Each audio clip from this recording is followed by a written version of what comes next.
light purple represents the light industrial zoning, so those will be the light industrial parcels that will be available for sale.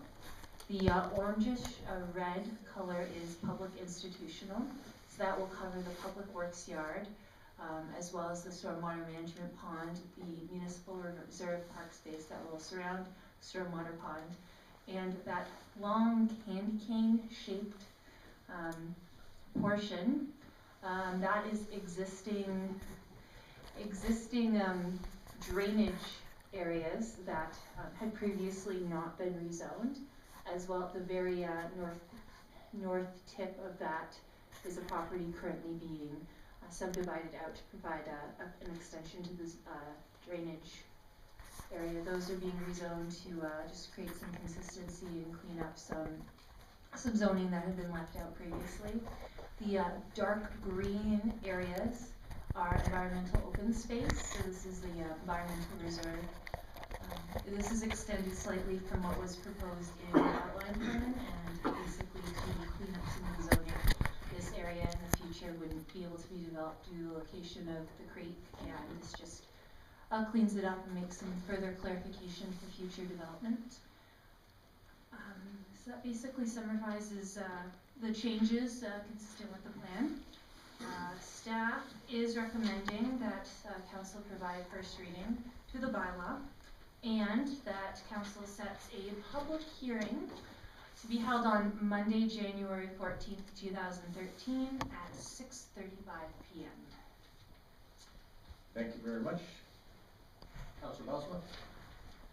Thanks, Mayor Christie. I just had one question, if I could, before a motion is made. That map showed the orange area also including the stormwater management pond. Why would that be considered to be institutional type use, like for the city? Can it not be considered to be, because we're now never going to develop it, can it not be considered as environmental open? Environmental open space is typically only environmental reserve where no development that's permanent is allowed to happen at all. So this is the typical land use that we use for this type of area. It includes park space as well. So it basically indicates very few potential uses for the area, and it essentially limits the development to the stormwater pond and the city uses. Councillor Bosma. I'll make a motion that Council give first reading to bylaw 300.71 and that a public hearing be held on Monday, January 14th, 2013 at 6:35 p.m. to consider this bylaw. Thank you so much. Councillor Creasy. Thanks, Mayor Christie. I was just curious with the long narrow strip on the north end of the map, is this changing designation is this going to have any impact on the existing landowners there, or only at such time that the city decides to develop that area for whatever they see fit? Basically that long narrow strip, there has been no indication at this time that we'll be consolidating or basically doing anything with that land. We figured that public and institutional use would be appropriate. Light industrial wouldn't work based on the size of the lot, and I believe there's still right of way going through that area as well. So I mean, it's something that can be considered in the future if we proceed with anything else, but we figure this was the best suitable use for the area at the time.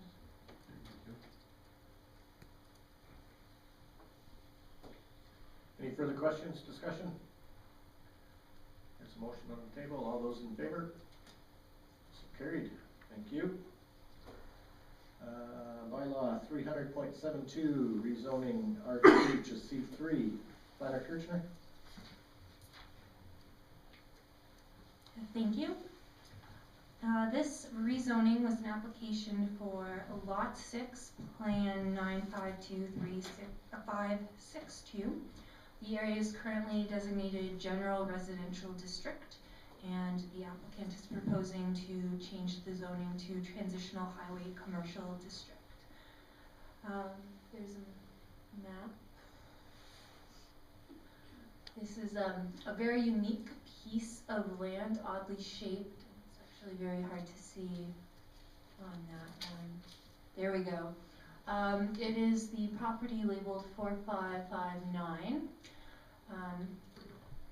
Very oddly shaped and surrounded by other residential properties.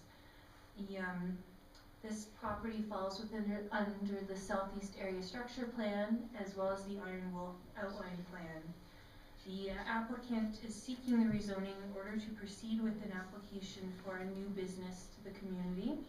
The potential business would see the development of man space or man caves, which would allow a man to rent a space to use for their hobbies. In addition, the potential development would include an attached residence. The gentleman has included some conceptual drawings of this potential use. Obviously, this type of use would have to go through MPC as it is very unique and does not exist already in the community, so it will be an interesting process. The Southeast Area Structure Plan area allocates this space as a special study area. This would aim to have a combination of commercial and residential use on each property. In addition, this special study area is also highlighted on the Iron Wolf Outline Plan, where they call for mixed-use commercial with residences to be permitted. So this is a very unique type of area highlighted in our community. There's not really any other area highlighted for this type of special use. So the map illustrates that there is diverse zoning located in the area. There is light industrial properties located to the northwest. Diverse density residential properties R2, R1B, and R1C located to the south and southeast. And transitional highway commercial properties located to the north and northeast. This area is incredibly diverse, and staff feels that the rezoning this property to the highway transitional commercial would blend in with the existing adjacent commercial lots and would provide an additional buffer between the industrial lands and the existing residential neighborhood. As well, it would be in compliance with the area structure plan and the outline plan. The applicant has paid the fee required. Staff is recommending that council give first reading to this bylaw and that a public hearing be held on Monday, January 14th, 2013 at 6:40 p.m. Thank you. Councillor Boswell. Since I provided the conceptual drawings, I am in conflict of interest for this particular item, so I'll excuse myself from the room. Thank you.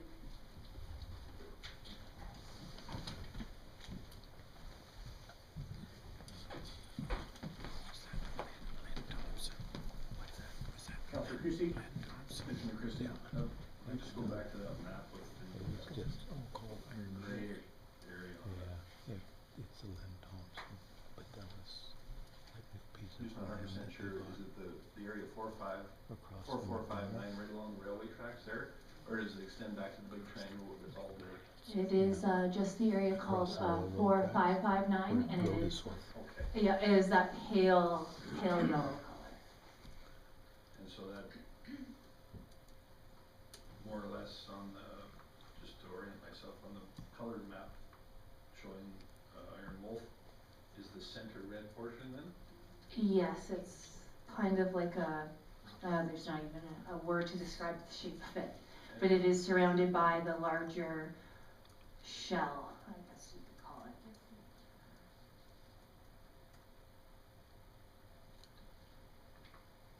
And so then the red area to the left, or the largest red area then, is proposed to be, to stay zoned what? Well, the area to the, okay, the area that's currently zoned I1 is going to remain so until the owner decides to do otherwise. The other property 4555 is still going to be zoned R2 until the owner chooses to do otherwise. It is very tricky, this area. It's very squished, for lack of a better word, and the plans for the area are very contingent on development occurring with all the properties in conjunction.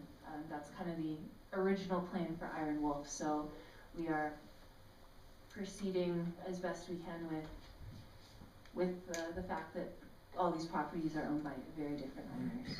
That was okay. That was a good next question. Thank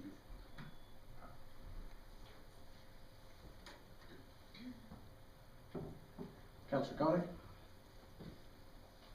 I would so move that council give first reading of bylaw 300.72 and that a public hearing be held on Monday, January 14th, 2015, 6:40 p.m. to consider bylaw 300.72. Thank you very much. Any further discussion? All those in favor? So carried. Thank you. Let me just grab Councillor Bausma back. Thank you.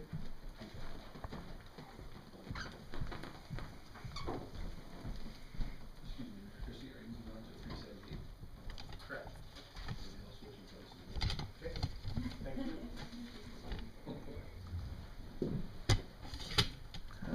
Bylaw 378 road closure. Planner Kirchner? Guys tired of me yet? Basically as an update, this is a proposed road closure for Road Plan 8251ET. It's a partial road closure located in the bright green. As a bit of an update, that bright blue lot would be landlocked if the entire lane were to be closed, hence the uniquely shaped southern portion of the proposed road closure. First reading was given at the October 9th council meeting, and public hearing was held November 13th. At that point, council instructed me to send the appropriate package to Alberta Transportation for review of the proposed bylaw. After having some discussion with Alberta Transportation, they have indicated that they will no longer be requiring the City of Lacombe to consult with them on matters dealing with local roads. Therefore, we do not require the signature of the Minister of Transportation for this bylaw, so that's why it's come back this quickly.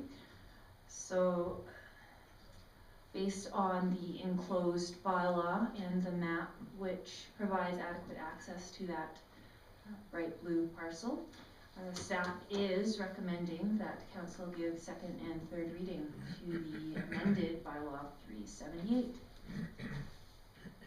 Thank you very much. Councillor Foster? Thanks, Mayor Christie.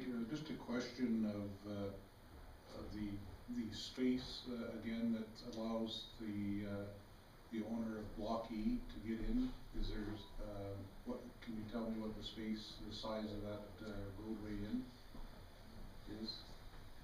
Just for clarification, because we had some questions on that before. Yeah. I do not have the exact number, but if you view that the surveyor took the width of the existing lane and basically turned it on its side so that the existing lane width is still provided into that lot. And this is it's one of those weird lanes because the actual access off of the road is maybe half the size of that portion of the lane, so the trick for the person getting in there is probably going to be actually getting into the lane rather than getting into the property.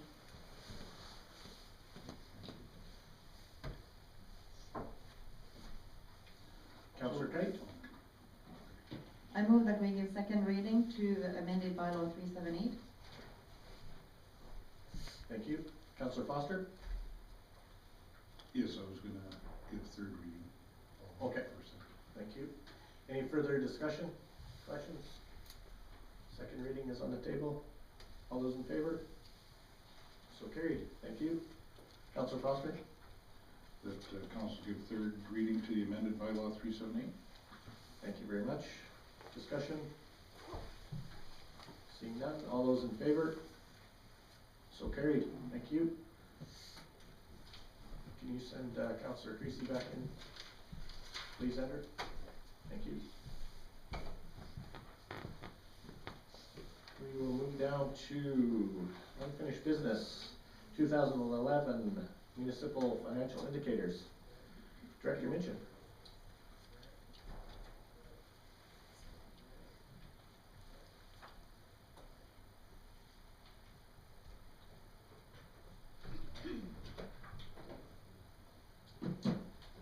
So before you tonight are the memo and the indicator graphs released by Alberta Municipal Affairs as it relates to the city of Lacombe and partnering municipalities. And council's had a couple of weeks to look at these now. Just want to probably speak to this at a fairly high level. There's three areas that these graphs look at, tax rates being one, revenue sources being another, and then the third is types of and areas of expenditures. There are some limitations because each municipality, even though we are a municipal government of equivalent or similar population size, we do tend to do things slightly different depending on our location and our priorities of our citizens. Two big things that set us apart from a big chunk of the communities on these graphs is the fact that we have our own police service. That doesn't necessarily mean it costs us more or less, but it does from these presentations, these graphs, does change, show up, those expenses do show up differently. For instance, the vast majority of our police service is wages, and that shows up in the wage section of the charts. Whereas for those with RCMP, those show up as contracted services. So there are some challenges in terms of doing comparisons. On that, the other big area of difference, of course, is we are on a regional water service, whereas a number of other municipalities have their own water department. So our water expenses show up as supplies and purchases, whereas water departments elsewhere would show up as wages, utilities, and what have you. So the first handful deals with tax rates, both from a residential and non-residential point of view. These comparisons are a little challenging, not so much the tax rate, because those are all based on the tax rate for that particular year. The base that they've decided to use, which is the only number that municipal affairs has, is what's called equalized assessment. That's the assessment base they use for calculation of the annual school requisition. The challenge you have there is there's usually about a 1 year lag between the actual equalized assessment that's used versus the live, what we call the live assessment, which is assessments based on December 31st of the previous year. So, for instance, the equalized assessments for 2013 are actually based on 2011 values. Whereas assessments for taxes for next year that we use are based on 2012, December 31st. So it does make, so if there are changes, especially on the market value, where we have seen pretty dramatic swings in comparable communities, it is a little difficult to do proper comparisons. With that said, we are relatively close on average on our combined rate and our non-residential rate, which is a positive. We do have a 20% spread on our rate, similar to other communities. Residential is higher, and that's a reflection of two things. One, the fact that you do have a higher proportion of residential versus commercial assessment, and there's a number, we rank near the bottom of that in terms of that split, and just overall market values compared to some of our other communities. High River, which has a comparable population figure, has significant market values for single-family homes, for instance, are quite a bit higher there than they are here. Michael? Yeah. Before we move on to that one, what do we attribute the change in that last graph between 2006 and 7? The 06, that's 06 was the first year that they were using, I believe that's the first year the city went from a uniform single tax rate for commercial and residential to a residential and commercial. That's been on there for the last couple of years, and to be honest with you, I haven't figured out exactly what generated such a, there's probably an error in the data that the province is using off of these, but I haven't been able to figure out exactly what it is. Most of this information comes from two sources. Equalized comes from the Assessment Services Division, which does equalized assessment calculations, and then all the other information comes from our audited financial statements, which are submitted to the province as well.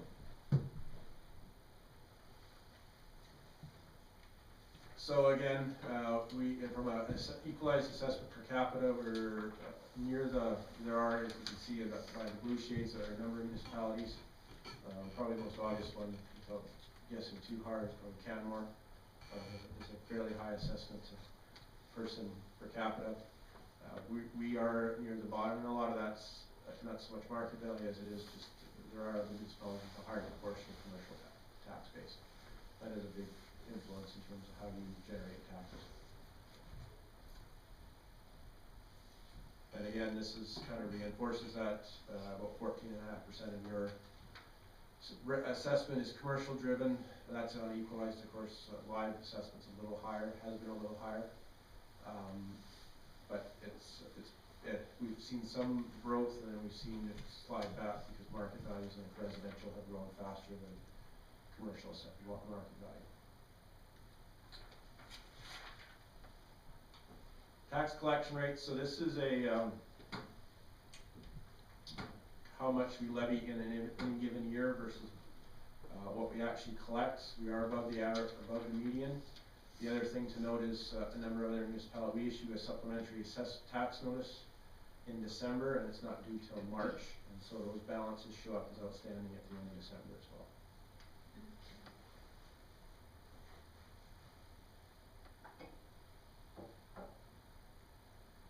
Percent of debt limit. Now we're getting into the on the financial sides, because we have not, two things here, because we have not really borrowed any new money since the completion of the LMC.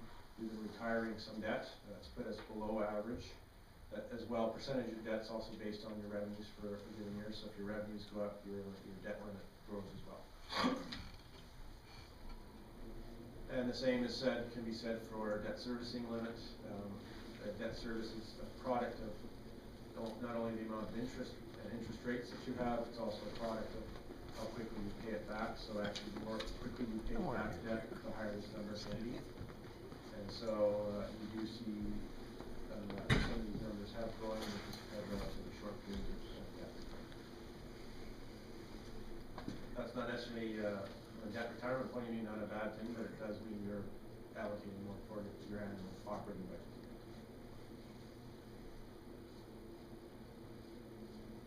Again, they do demonstrate total debt per capita, gives you an idea of where we are with that.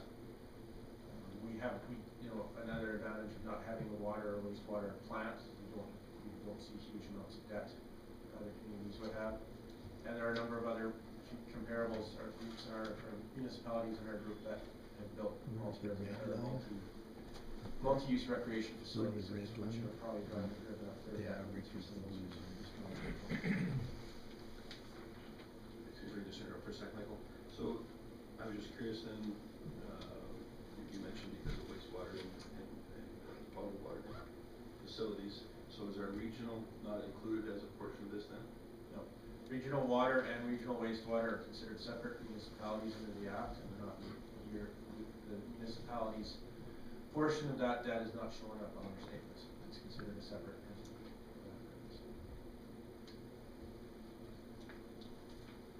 Now, if it is an association or a non-profit, the new reporting requirements from the Canadian Institute of Chartered Accountants. One of the reasons why the Solid Waste Authority is trying to move to a commission, those types of organizations will show up on are supposed to show up on our debt and our other liabilities. And that's a change, I think, starting in 2019.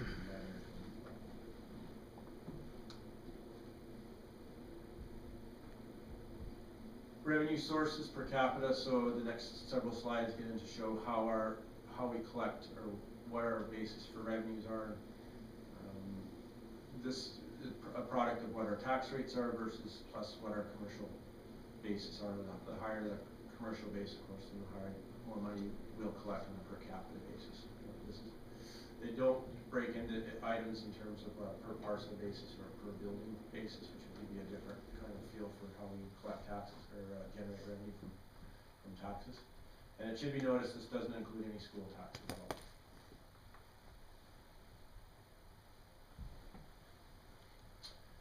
Grants, this includes both operating and capital.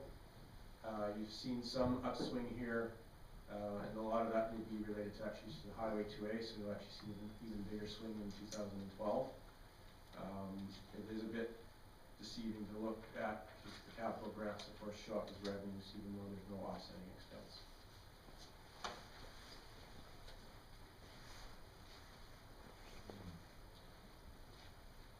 Again, we get into sources per, so these are sales and user charges, and of course the biggest item in that department is water sales. About 3.5 million.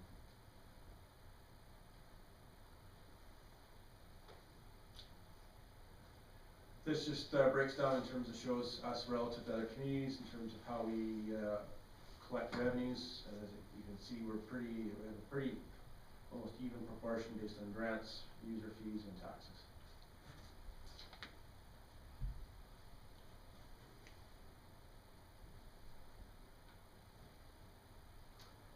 The next number of items get into just expenditures. This is probably the best graph out of all of them in terms of showing how money is actually spent in what areas. So general government's everything from the council to administration to IT. Protective services are your police, fire, emergency management and enforcement services. Transportation, again, roads, streets, storm sewer.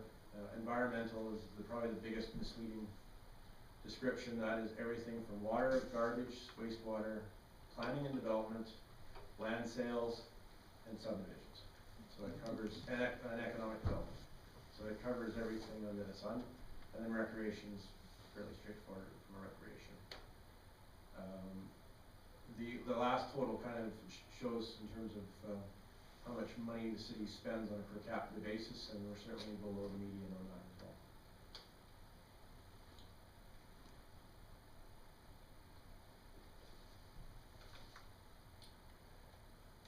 The next we get into types of expenditures. Again, as we mentioned, we rate either at or slightly above the median in this area. And the unique item of this, of course, is 20% or probably 17–18% of our wage budget is on the police side, which, for the exception of Tabor and Camrose, which is in this group, wouldn't show up for anybody else in this area. With the flip side, there's the opposite. We're down below contract service levels, primarily because we don't have RCMP.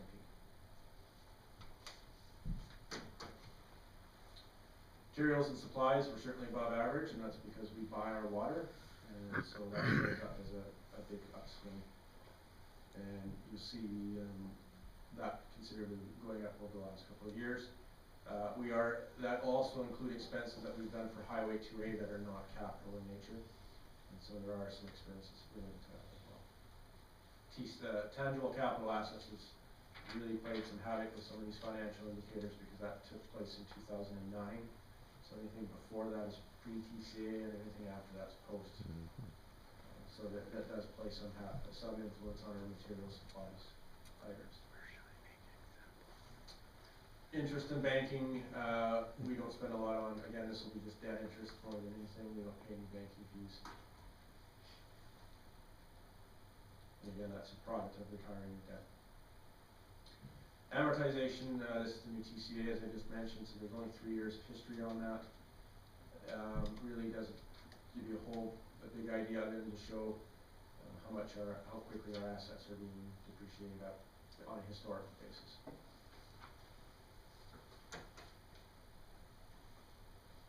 And again, total percentage of property costs, net book value, so this just shows you if you're adding assets faster than they're being depreciated, the number goes up. If you're not putting money into the infrastructure, the number will go down.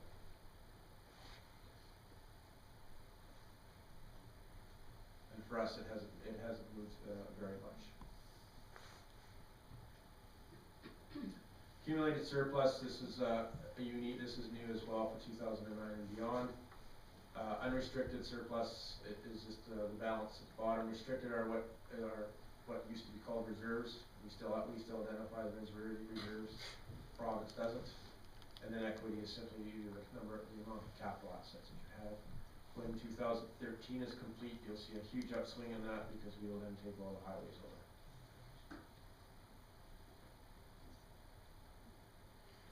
That'll add about 20% to 20% to the overall TCA value of our house. Accumulated surplus per capita, again, the item of note is restricted because that is the reserve balance.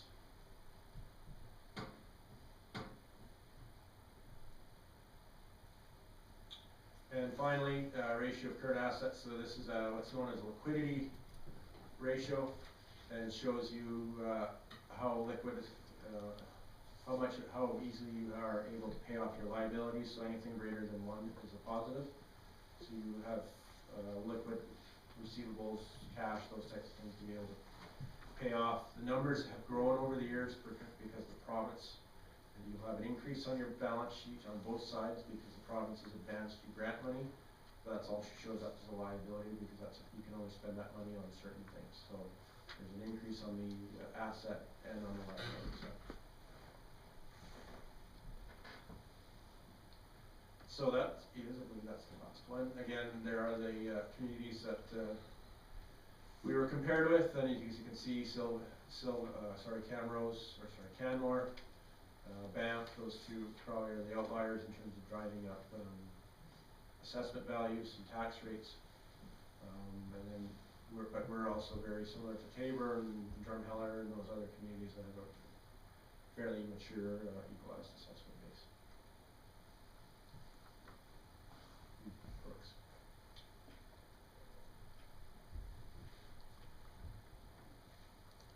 So I throw that up to if there are any other further questions.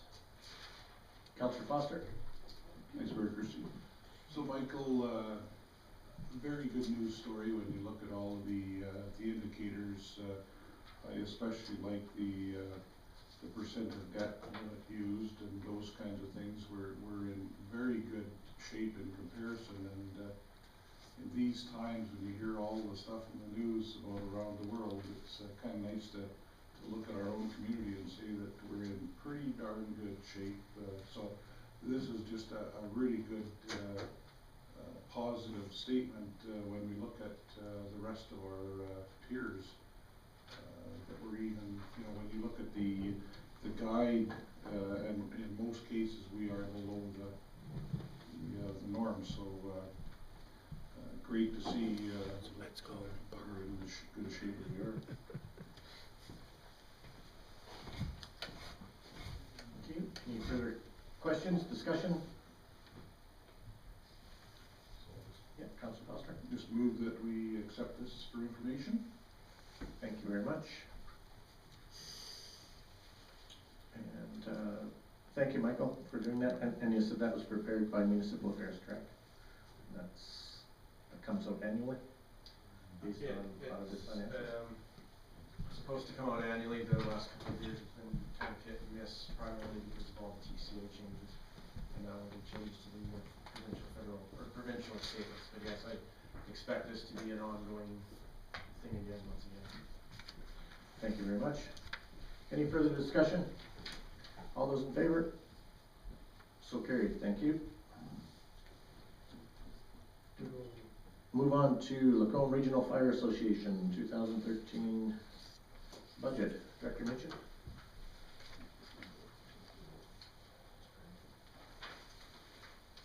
So as a requirement of the Society's bylaws for the Lacombe Regional Fire Association, each member municipality is required to pass a resolution adopting the budget for 2013 for regional fire services. Attached is that budget. As you can see, relatively small increase on our side. Society and this association has been in place for a number of years now, and really has moved into a maintenance mode in terms of maintaining policies and procedures for fire services throughout the county. Thank you. Any questions? Discussion?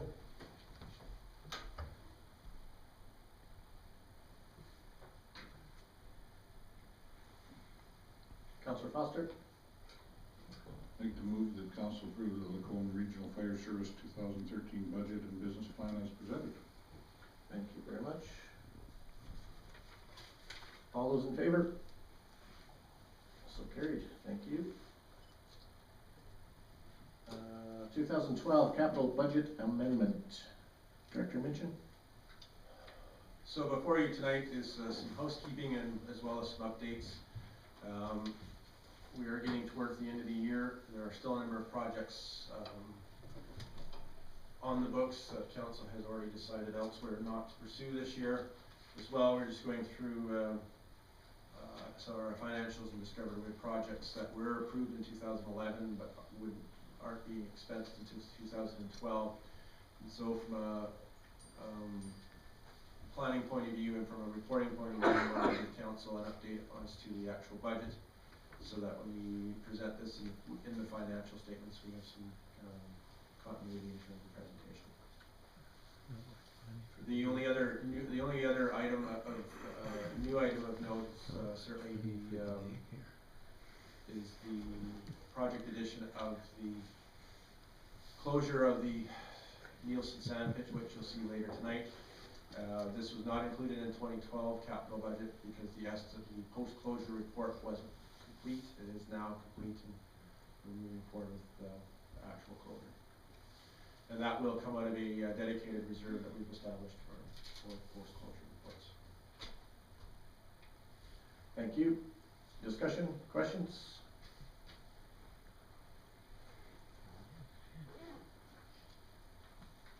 Councillor Rempel? I move that council approve the updates to the 2012 capital budget as presented. Thank you. Any discussion or questions with regards to the amendment of 2012 capital budget? Councillor Creasy? Thanks, Mayor Christie. Michael, I'm just wondering for the carry forward for fleet. I'm just wondering how that works. We're almost 2 years out on this, and other departments we don't really allow carry forward stuff. So how does this? Well, normally we do. 2011, there is 2011 carry forwards throughout the budget in 2012. These items were ordered in 2011. That's why they were not included in 2012. However, the delivery was delayed, and so that's why it was missed originally.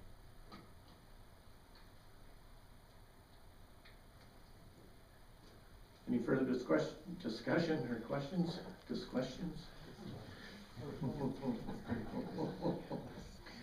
All those in favor of the motion?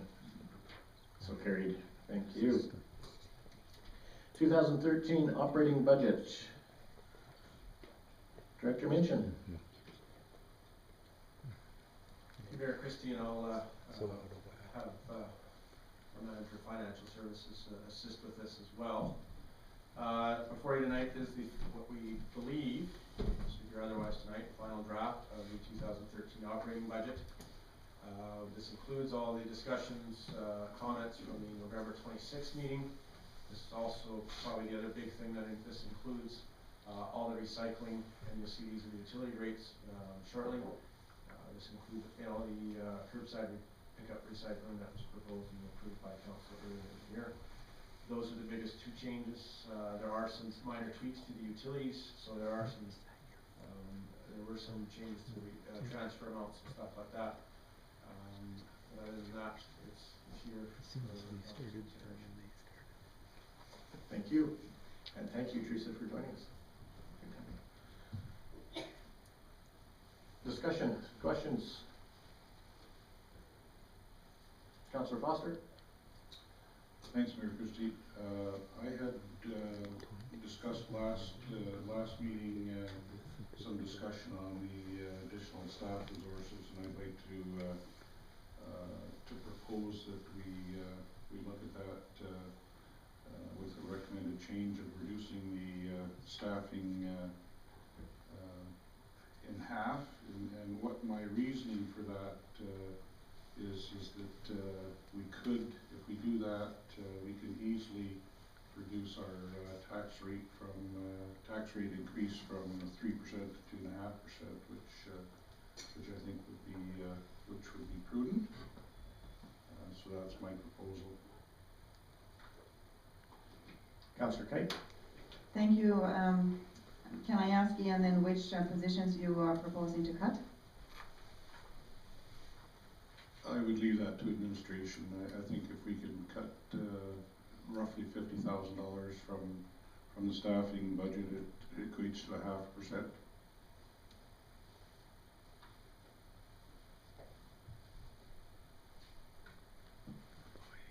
Councillor Christie? Thanks, Mayor Christie. I've had a fair bit of public input over our proposed public relations assistant, and it doesn't seem to be going over very well, so I think that's one area where we could consider eliminating that position. The rest of them, as far as a 50% reduction, might be a little ambitious, but I'm certainly open to suggestions if Councillor Foster has some. Thank you. Councillor Foster, then Councillor Bosma. Thanks, Mayor Christie. My only reasoning for cutting it in half is the addition of, if you add up all of the numbers, it comes to 5.5, which would seem to be a fairly aggressive increase in any organization in a given year. And it's not like we're ever going to not need those people, but reality is that we cannot get everything done no matter what we try. I don't think there's anybody in this room that can say at the end of the day that they get 100% of their job done.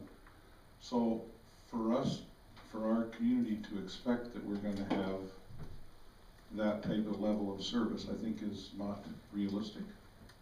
So that's all I'm saying, is that I think we can physically look at some reductions there. You know, if the rest of council is so in agreement. Councillor Bosma, then CEO McQuarrie. Thanks, Mayor Christie. We have a fair amount of additional staff resources here based on the amounts that are listed there. But in order to cut, as suggested, $50,000, we're not actually cutting the amount of full-time equivalents in half. I would expect we'd be maybe cutting it down to 80% or something. I would like to know these positions, what's the total value of these positions as recommended. Teresa? That would be $377,000.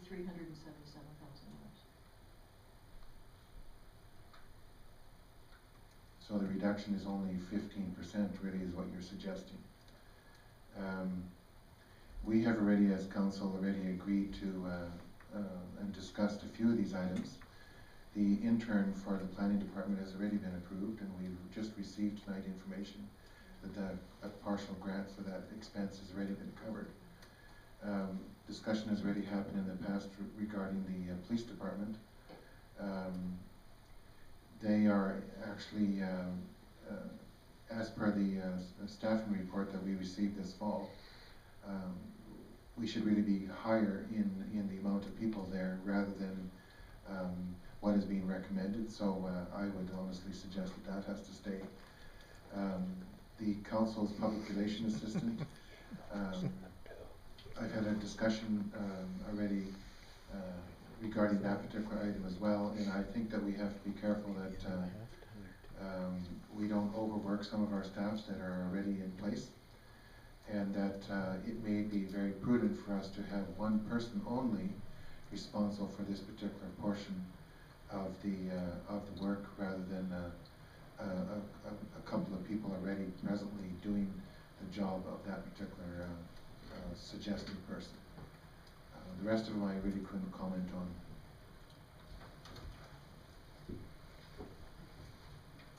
CEO McQuarrie. Thank you, Mayor Christie. I just wanted to reiterate in terms of what Councillor Bosma did indicate. In your financial indicator graphs, we are very lean in terms of staffing. Certainly we are below most other municipalities of our size. And secondly, as mentioned, the planning intern that has been approved, and the province has granted us the funding for that position as well.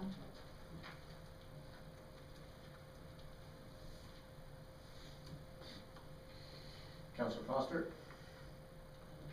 Thanks, Mayor Christie. So when I indicated cutting the staffing in half, I was being obviously a little aggressive in that. What I was basically looking at was reducing the overall payroll request by $50,000, which would equate to a 0.5% decrease in our taxes. And I think that would equate to one body out of 5.5, roughly.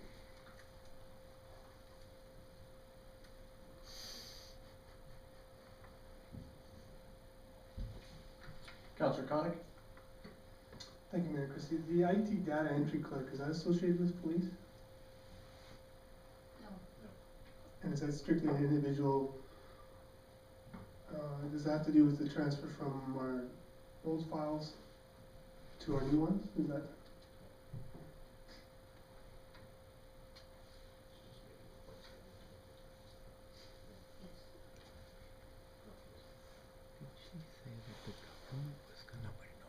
Councillor Kite? Thank you, Mayor Christie. I'll address the parks casual operators portion then. We saw a very good report from Director Vaughn about our current staffing levels in Parks and Rec, and how we have not had any staffing increases in the last 10 or so years, yet we have increased the amount of park space that they need to cover a lot, and so I definitely would like to see that also stay in the budget. My question is about the initiatives that we have listed below. If we cut any staff, what does that mean as far as moving forward with the initiatives that are listed in this report?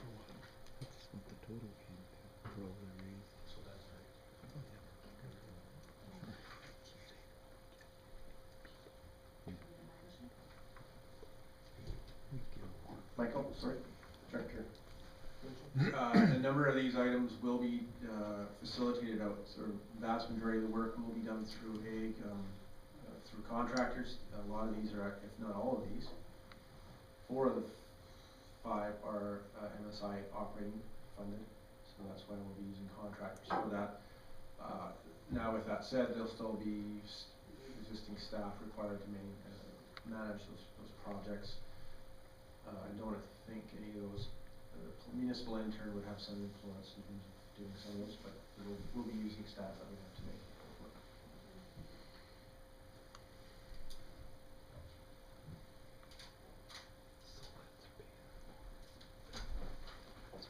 What do we have currently budgeted for that council assistant .5 position? Within there?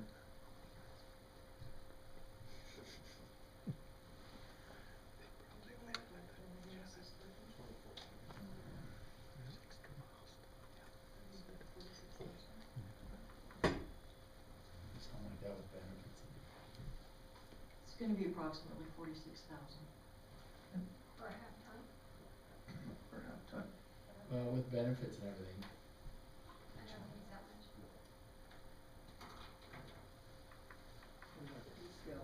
So get rid of that. No, it's not. If we could find that out, that'd be great. For a council member.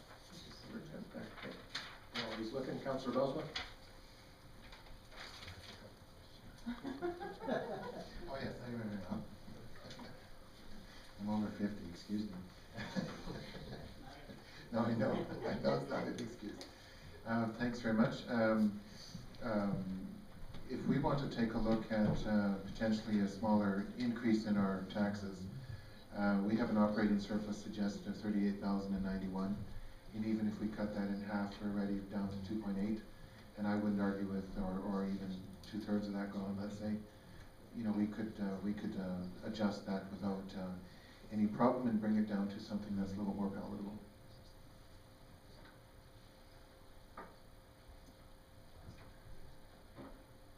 Michael? So yeah, just to confirm that 32,000 right now? 38 is not allocated. The utilities are all running zero, so that is actually almost all tax revenue. So again, we've had a history of having small surpluses to begin with, so that certainly is not, it's not dedicated to anything right now. Thank you.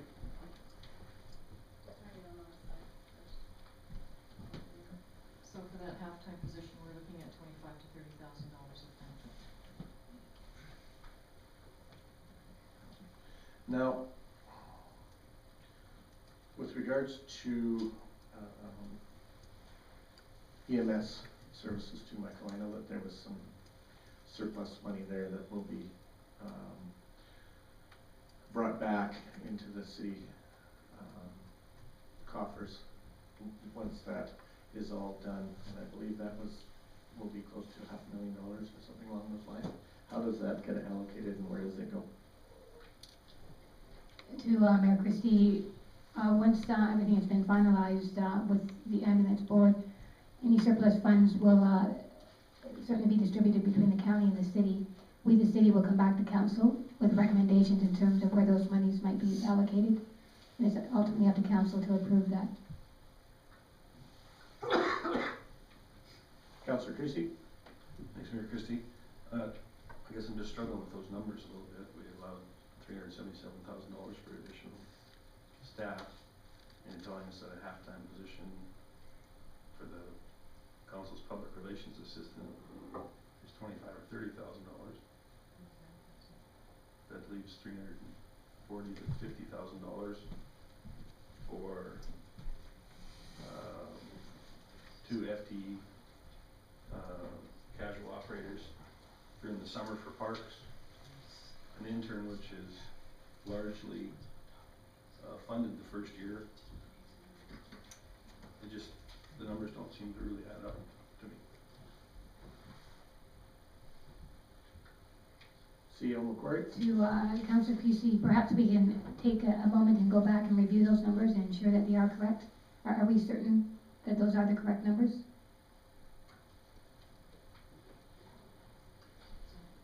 I would suspect that that includes the new additional positions as well as the positions that were brought on in the middle of the year last year, like the fire chief at the police department. We have the CPO and a number of positions like that that were part-time last year but are this year fully funded. So that would be part of that. What did you say, 377? Yeah, that makes a substantial difference. Yeah, $150,000 worth right there. So I mean, something just doesn't seem to add up. If that helps though. So, and I was just wondering if we could just revisit exactly what is the council's public relations assistant position intended to do. We've heard that the workload is increased. I guess it stands to reason there would be somewhat more as the city gets bigger, but I just fail to understand how that's increased that much, that we need an additional half-time person over and above what we've had for the previous portion of our term anyway.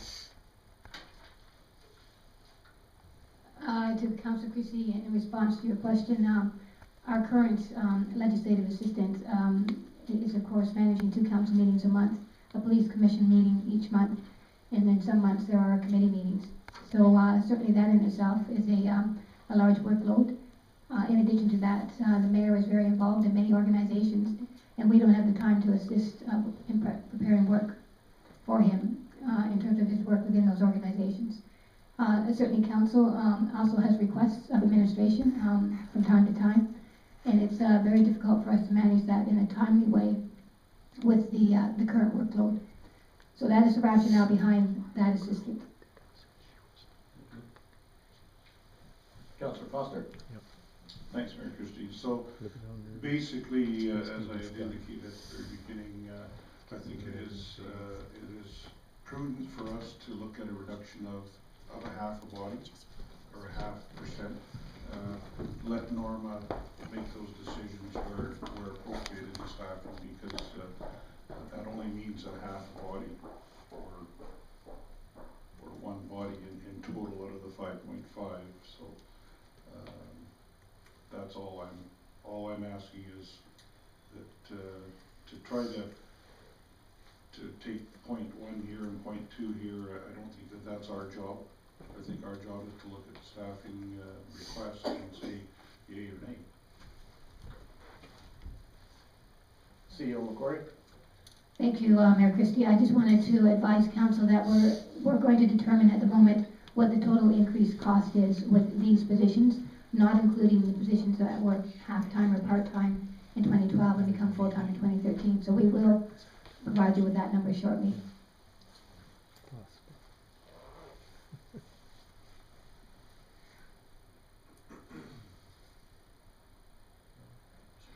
Steve, sorry if I could, all I did was take, the 377,000, which may or may not be the right number, divided by 5.5, FTE, and that was, roughly about 68 grand. That sounds a little, yeah, probably is a little high.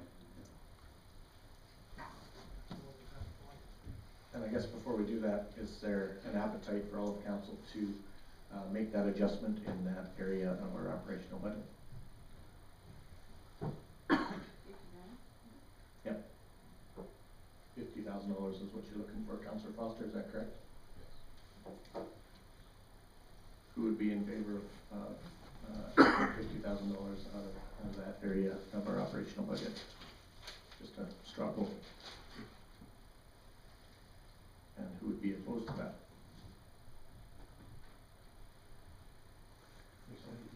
What's that? Yeah.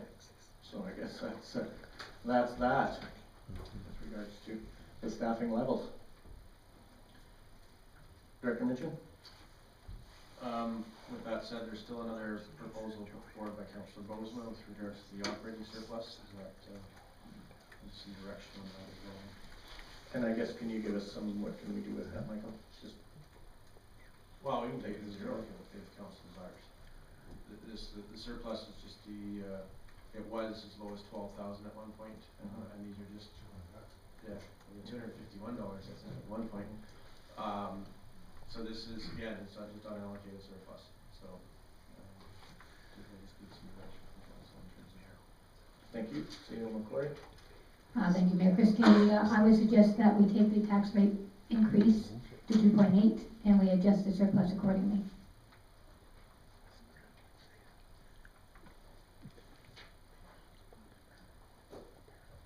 I see a few nods there.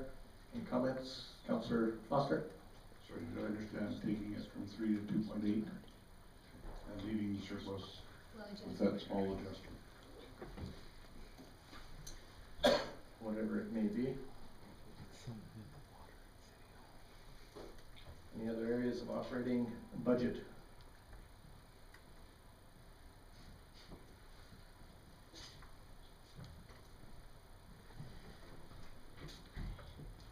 Councillor Kite?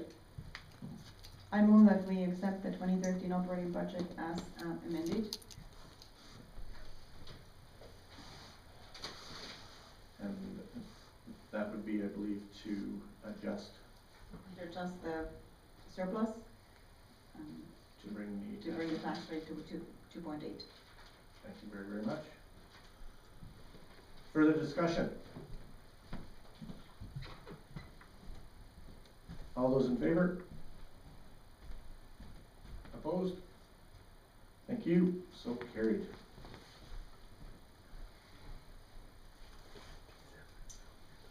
CEO McQuarrie?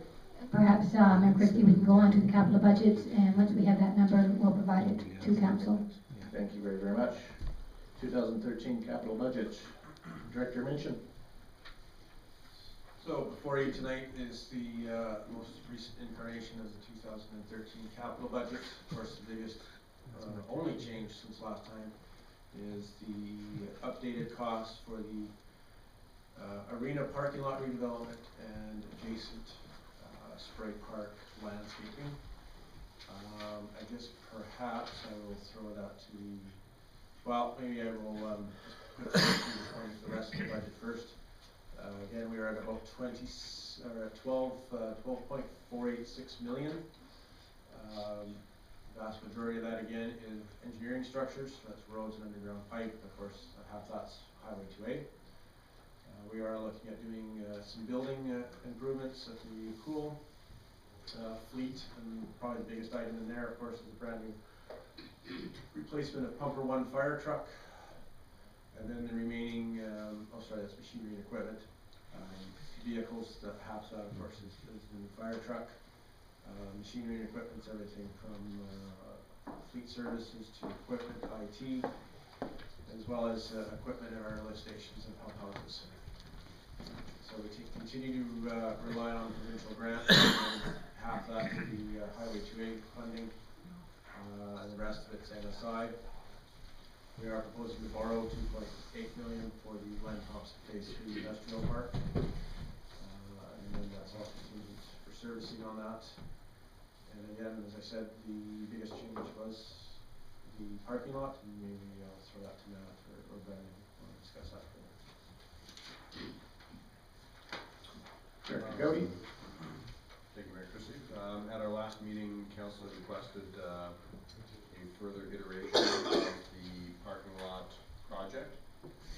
Coming in, I believe the request was between 450 and 500,000, with some additional sidewalk and raised crossings. So we've done exactly that.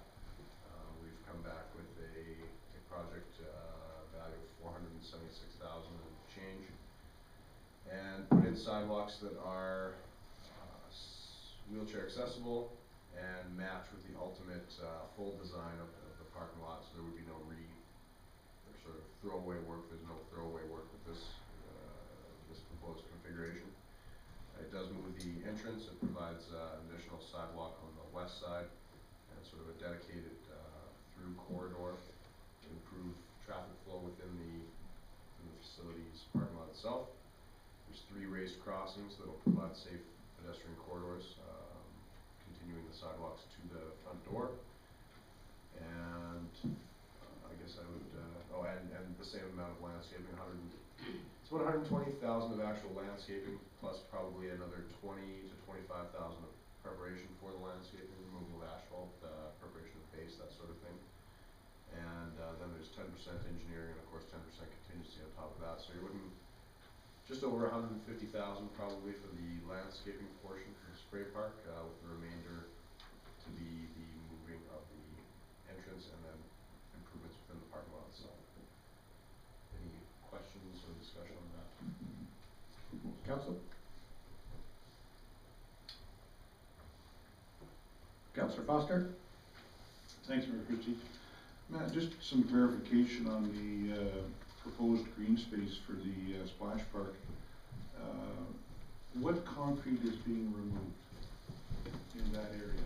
Is there, I see proposed concrete removal of that little spot inside, yeah, just that, but not anything underneath the green. Is that correct? Am I understanding that? I'm not fully understanding the question, I guess. Yeah, so underneath of the green space, there isn't anything being removed that's there now, except for those little pieces of concrete.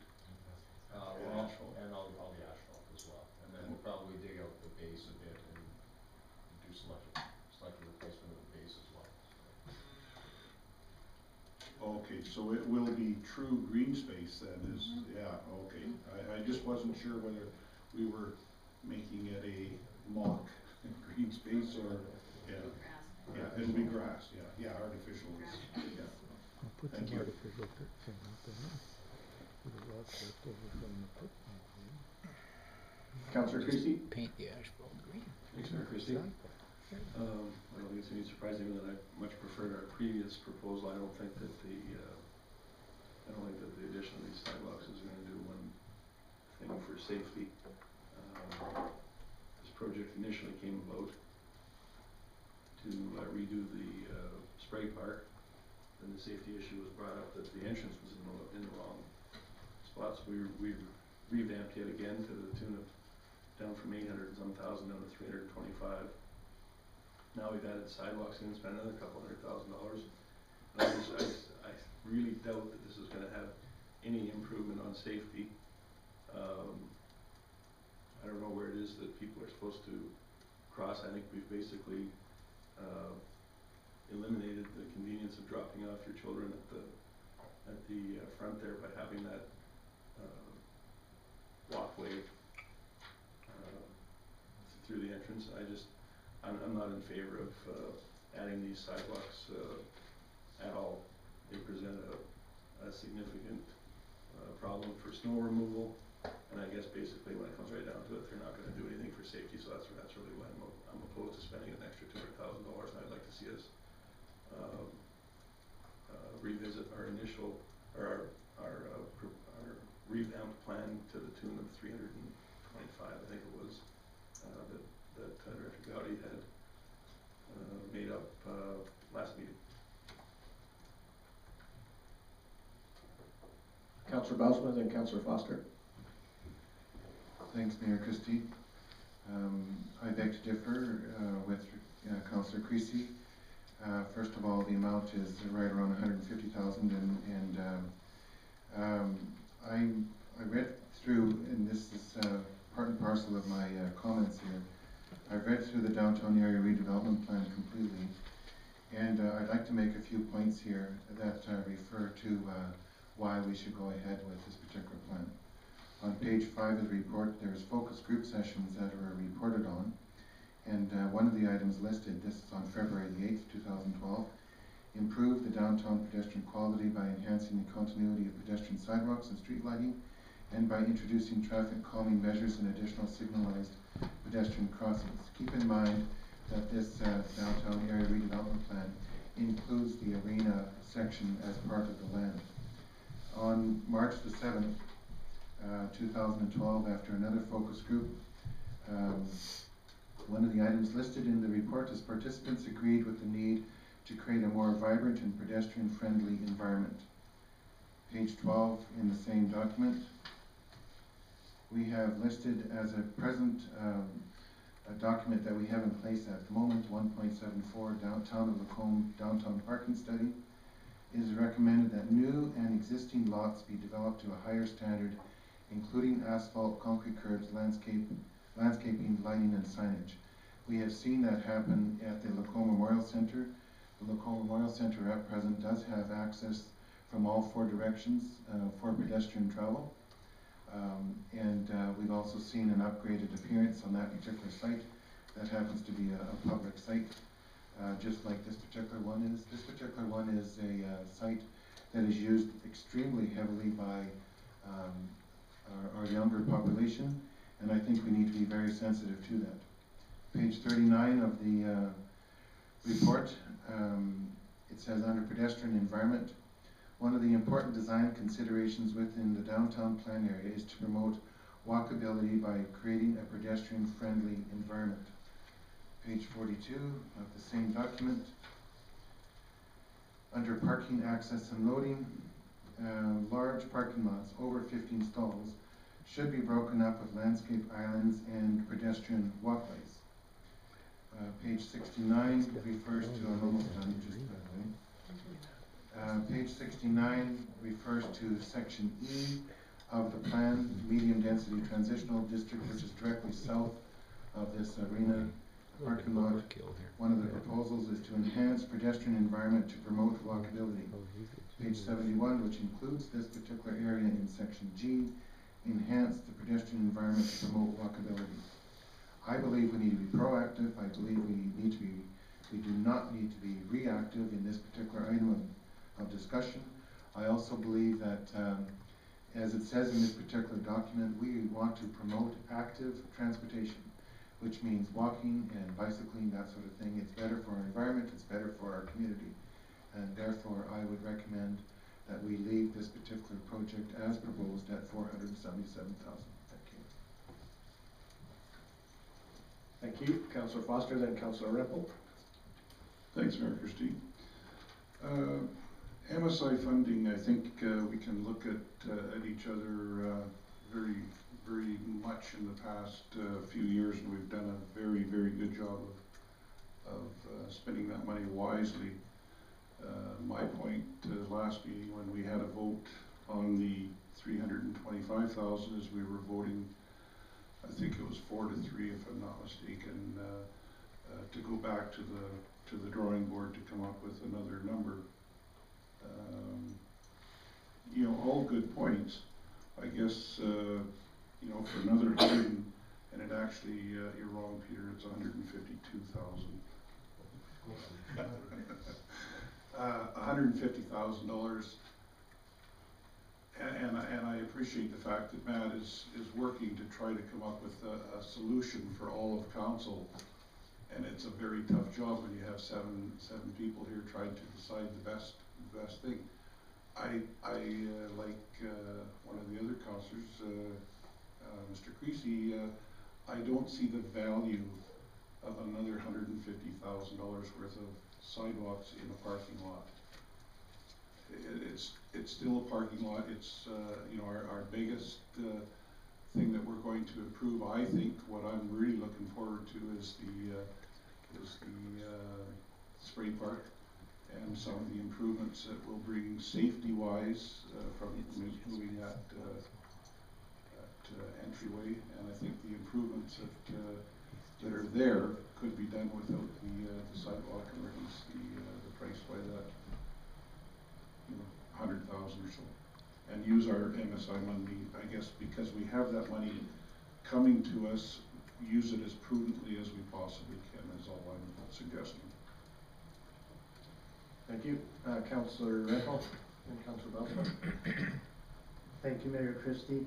I just want to say thank you, Councillor Belsma, for bringing up those points. I've talked to a number of, quite a number of people that use that parking lot already, and one of the concerns is that it isn't laid out very well. They don't necessarily feel safe in there. I've talked to a number of people as well that said, well, there's never been an accident there, so who cares? And I'd like to say, who cares when someone gets hit? I think everybody should. Not that it's going to happen, but the possibility is there. And like Councillor Bellman said, I think we definitely need to be proactive, not reactive. I just don't know how someone would feel if there was an injury there and somehow we could have avoided it.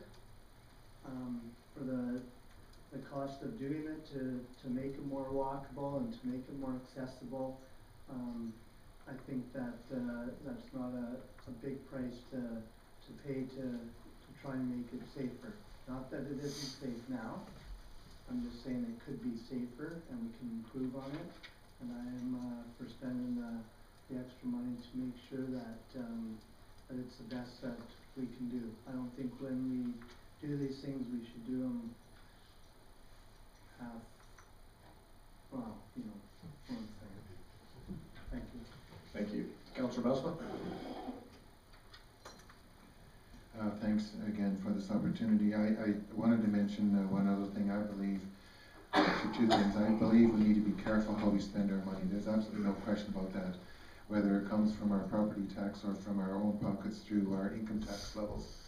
I think that's ultimately very important. I would just like to note an incident of one citizen who talked to me actually even today that said they were at the arena parking lot on Sunday. On Friday evening going to the pool. He drove into the parking lot coming in from the north, and a mother and her two little children were running across the parking lot while the children were, the mom wasn't. Even though, he did see them and he was able to slow down very quickly, but you know, these things, we don't want anything to happen if we can possibly avoid it. And here's a prime example of something that could have been extremely bad. Can the design be tweaked? Yes. I would say that, but I think we need to stand as a council and say we value the safety of our citizens, and if this means that in this high-use facility, and we see that in our regular reports, and even going to be a higher use during the summer when that spray park is very desirable, I think we have to be very sensitive to making this correct. Councillor Connick, then Councillor Creasy. Thank you, Mayor Christie. I would echo the comments made by Councillor Renfro and Councillor Bowson. Why can't we be proactive about safety? we've instructed our bylaw officers, for example, to really crack the whip when it comes to cleaning sidewalks. There's a real safety issue there, and people have fallen and so forth. Why can't we be proactive about that, about safety in this parking lot? It's designed to further funnel traffic in a better function, a better way, and I just think it overall improves the flow of traffic and the pedestrian use. Will everyone use those new sidewalks? No. Will there still be, people who won't, use them appropriately? Possibly, but it's just a matter of, it's providing that opportunity is there and for proper safety. And once upon a time, CP Rail didn't think they needed lights at Woodland Drive and 2A. It wasn't until someone died, that they decided to put lights up there. We don't need to wait for someone to die or get hurt here. Let's just be proactive about it. And while we're moving the entrance, let's take the time to.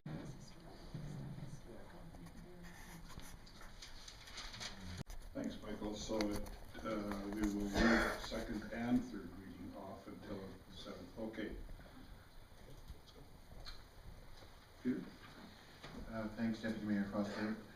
There's a number of little small things that I would like to bring to the attention of Jennifer, and I think I'll do that separately outside of this meeting, since we won't be having second and third reading tonight. But I would like to address one particular item, and that is it refers in the document on page 59 that there's a distinct potential in the next 5 years that we're going to need 4 core lanes on our Highway 12. Of course, I know this document is quite open for discussion in how it's going to be implemented, but in the design and in the proposals that are presented to us,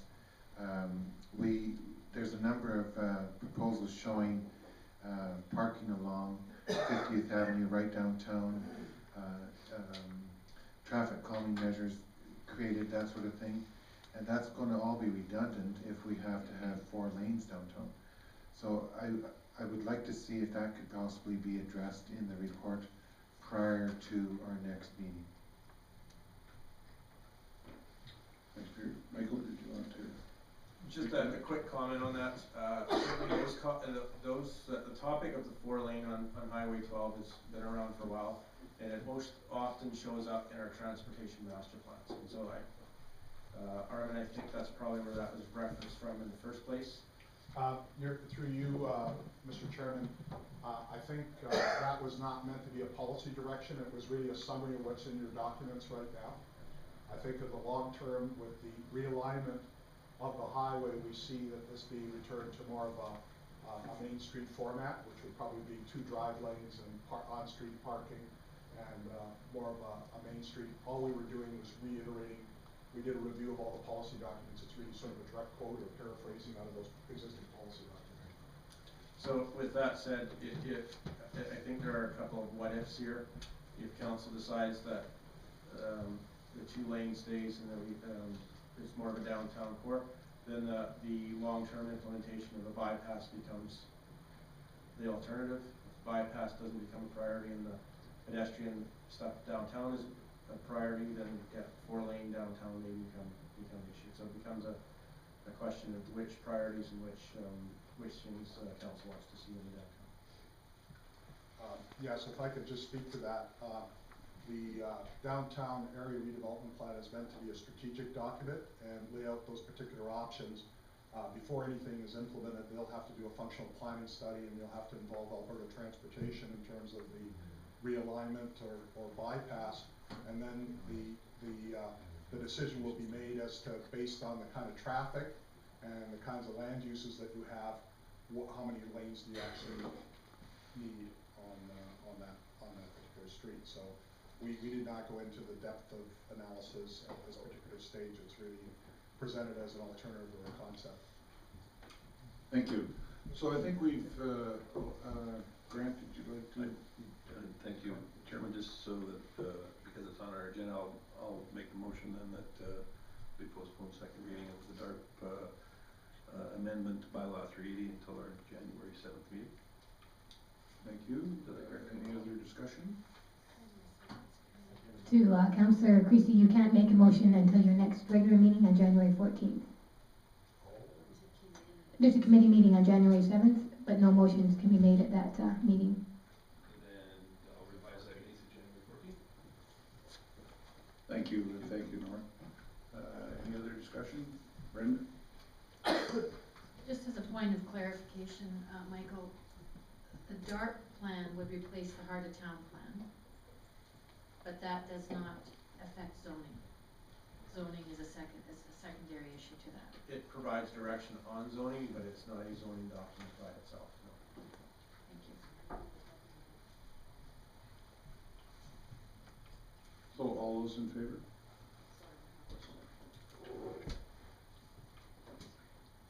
Go Can ahead. I just have a question and clarifying what Brenda just said? If the DART plan does not address zoning and the issues we discussed earlier in the public hearing are zoning issues, why cannot we pass the DART plan now then? To Councillor Kite, the DART plan is closely linked, or replaces the Heart of Town plan. They're closely linked to the land use bylaw. So the issue was around zoning that occurred in conjunction with Heart of Town plan and the adoption of a new land use bylaw. So it's probably best that we sort this out completely before we adopt the plan. Good, okay. Next on our agenda is the Environmental Health Services and Utilities 2013 wastewater solid waste rates. Yeah, we voted.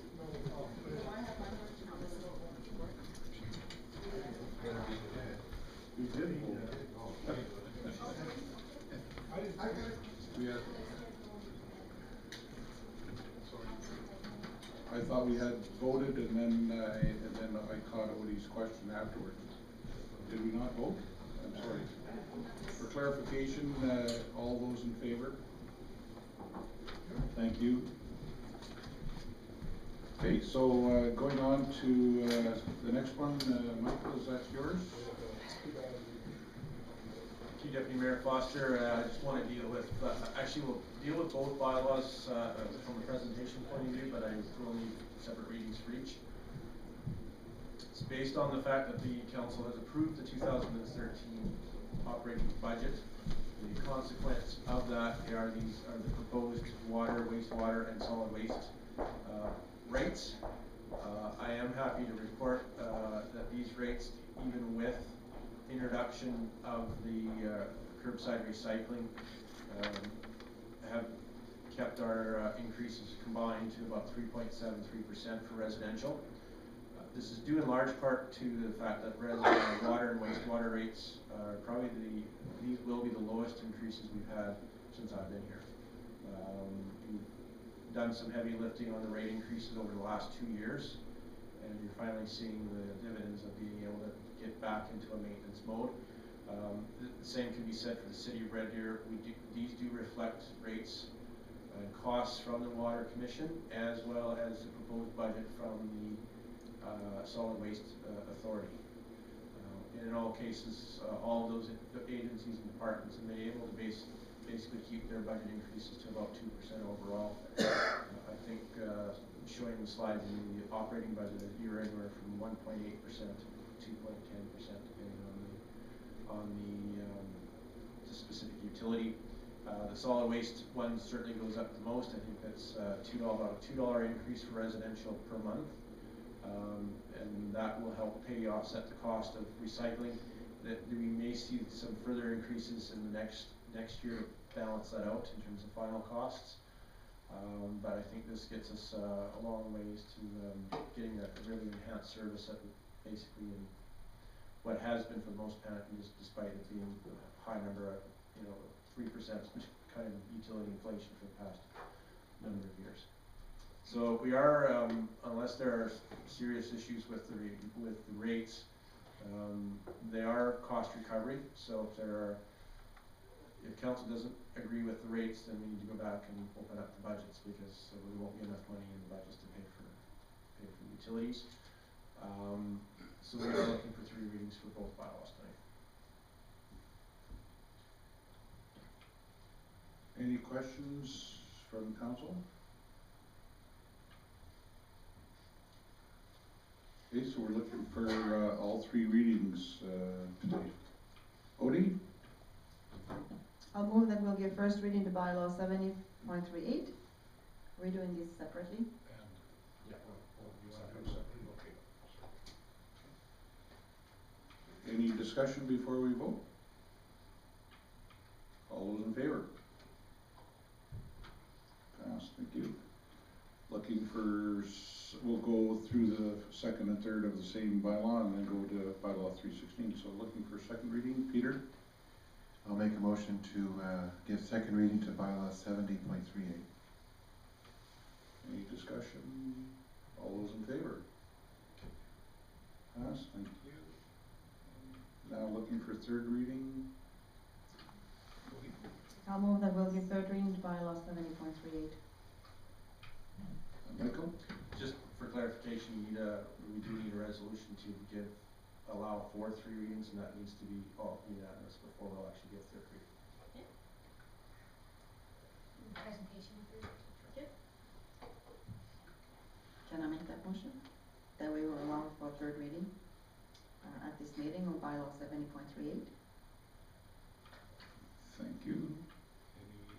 Any discussion? All those in favor? Unanimous. Now we do third reading. Ruben? I was so moved to give third and final reading by 70.38. Thank you. Any discussion? All those in favor? Unanimous. Thank you. Now we're looking for the same process for bylaw 316.9. Greg? Thanks, Sharon. If I could just ask a question of Norma. These bylaws do not require 100% of council, do they? In order To- to do all 3 readings, we need unanimous. Right. Is that correct? That's Yep. correct. To No, Councillor I- Creasy, the only time you need it to be unanimous is when you present for third reading. Otherwise, it's not required. Otherwise, it's a It's simple majority. Simple majority? Yeah. Thank you. Okay, so looking for first reading. Peter? I'll make a motion to accept first reading of bylaw 316.9. Thank you. Any discussion? All those in favor? Unanimous? Okay. Oh, sorry? Not unanimous. It was carried, but it wasn't unanimous. Carried. I didn't see all the hands. Looking for second reading. Ruben? I was so moved to give second reading by 316.9. Thank you. Any questions? Any comments? Okay, all those in favor? Carried. Looking for unanimous decision? Presentation, thank you. I would so move that, oh, I'm sorry. I thought you were, Go ahead. I would so move that council allow 3 readings of bylaw 316.9 at this meeting. Thank you. All those in favor? Unanimous? Looking for third and final reading. Peter? So moved that we have third and final reading of bylaw 316.9. Thank you. All those in favor? Carried. Okay, thank you. So next on our agenda.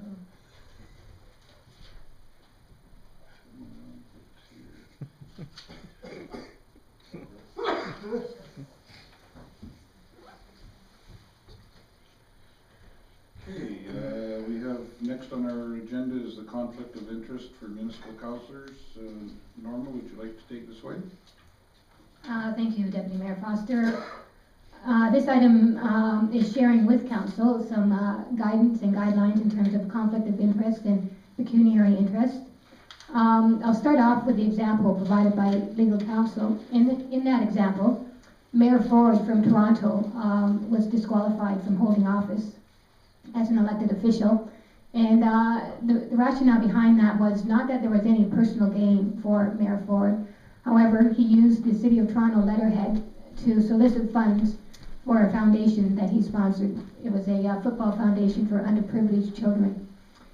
And so in doing so, the Ethics Commissioner indicated that he should repay those funds because of using that letterhead. He appealed the matter to council, and then Mayor Ford went on to not only debate the matter in council, but to vote on it. Hence, he was found to have a conflict of interest in the matter, and as we know, the matter has been appealed and it's before the courts. So the point with that example is that Mayor Ford, there was no personal gain for him. However, he misused and abused his power, his position in terms of his actions. So in Alberta, certainly the act is very similar to that in Ontario. And if a councillor has a pecuniary interest, the act says that that must be declared, that the councillor cannot vote, and the councillor has to leave the council chambers when the matter is being debated. So a pecuniary interest is an interest that has a monetary effect.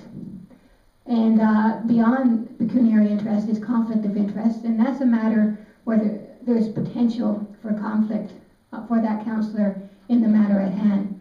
So if a councillor fails to disclose that interest, then they can be disqualified from office. Certainly there are exceptions, and those exceptions are if a councillor is involved with a nonprofit organization, or when it comes to voting matters, tax matters, or utility rate matters, then the councillor, of course, can participate in the discussion. So the rationale in terms of conflict of interest is that council and elected officials are expected to be here to protect the public interest and to ensure that they vote on behalf of the public interest and not in support of private interest. So in terms of the recommendation to council, the first recommendation would be, first of all, be sensitive to the possibility of a pecuniary or conflict of interest. Consult the legislation if you're in doubt, and if necessary, seek legal opinion to help you make your decision. And finally, make sure that you state the nature of a conflict of interest or a pecuniary interest. So I leave that for you. Any questions or comments? Wayne and Grant.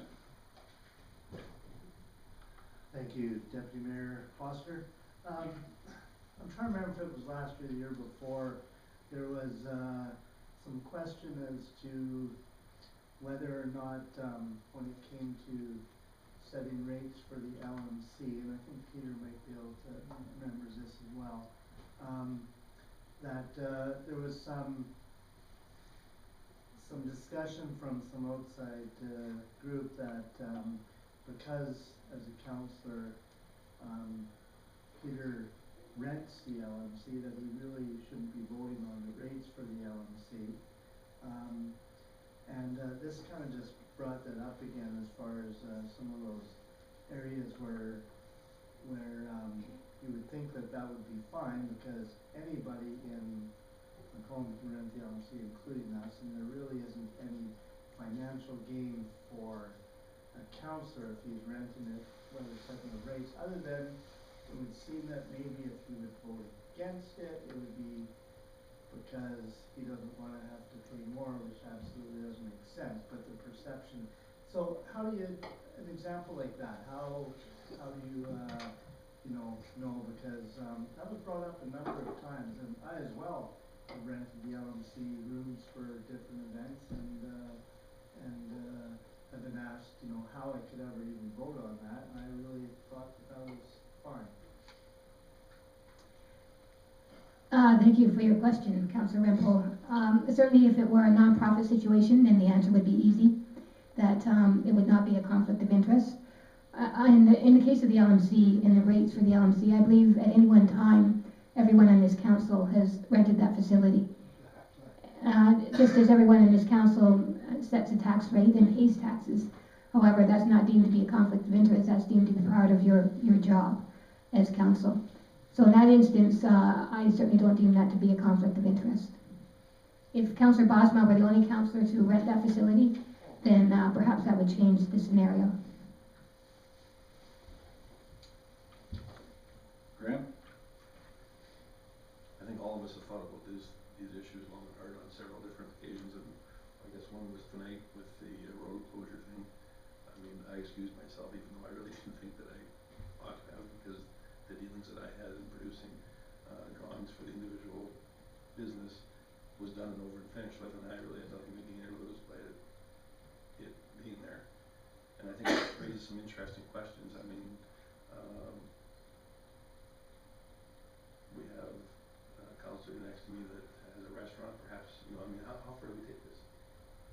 Maybe he wouldn't want another restaurant in town because it's going to take away from his business, or a counselor with a property nearby wouldn't want it because it might affect parking in the area, for instance. I don't know, it's just, these issues, I mean, it's important that we're cognizant of them, but I don't feel that anyone has really stepped over this line here. I mean, I just find it odd that we're bringing this up at this point, 2/3 of the way through the term, I guess. Seems odd to me. Well, if I can just make a comment, I think what has been missing perhaps tonight was the .4 that to make sure and state the nature of that interest clearly for the record. I think that's very important, and then if there is any question, I think Norma can certainly identify, or Michael or Brandon, whoever is more in tune, can identify that yes, you should step out of the room, or no, you shouldn't. Well, I think that the ultimate responsibility is for each of us, though not necessarily on the advice of administration on this particular item. To Councillor Creasy, you're absolutely correct. Ultimately, it's your decision as a councillor, regardless of the advice you're given by the administration. And I just wanted to comment that in terms of whether or not it's a conflict of interest or a pecuniary interest, certainly Mayor Ford did something as small as solicit $3,000, and he did it using the city letterhead, and it was a conflict of interest. Even though there was no personal gain, and it's a very small amount to solicit, it is a conflict of interest. So I think you have to bear in mind that if you're involved in the business, or if you're in any way affected by the matter before council, that you do have a obligation to disclose and to remove yourself from chambers and from voting.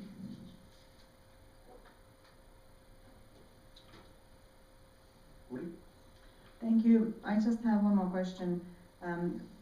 In reading the legal counsel's comments, does this also address perceived conflict of interest?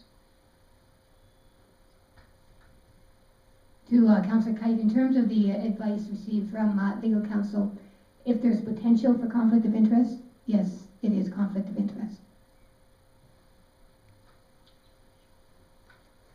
It will be interesting to see if Mayor Ford is flogged at noon for daring to solicit money to help underprivileged youth.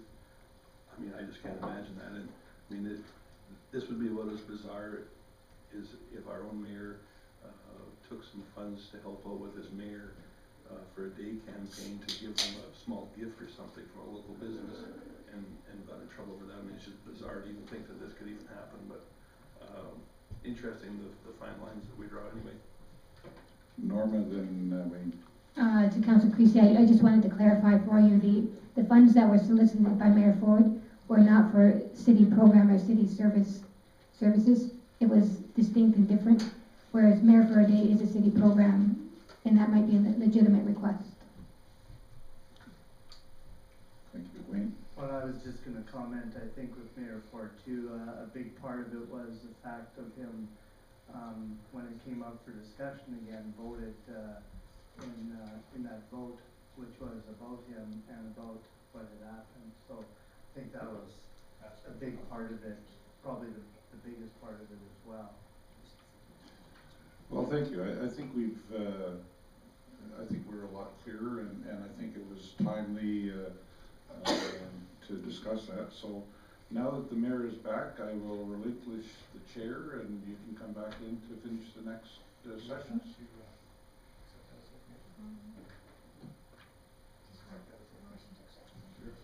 Oh, sorry, can I have, Wayne, can you make that motion? I'd like to make a motion to accept the conflict of interest from municipal councillors as information.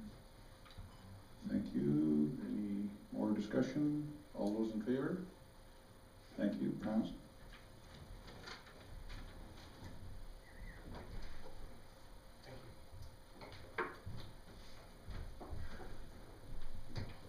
Thank you, Deputy Mayor Foster, for taking over. So I'm guessing that we'll be on the next one, council boards, committees and commissions, administrative directive, is that correct? Director Vaughn. Thank you, Mayor Christie. At a recent meeting, City Council asked administration to provide a directive outlining a procedure relative to citizens who apply to sit on boards, commissions, or committees that work at council's direction. And so we have provided a directive for council tonight. The directive largely identifies the groups that will be affected by this directive, and we have included a Schedule A that lists all pertinent boards, committees, or commissions that would be affected by this directive. But we've also made a note within the directive that council appointed ad hoc committees or task forces would also be treated in the same way.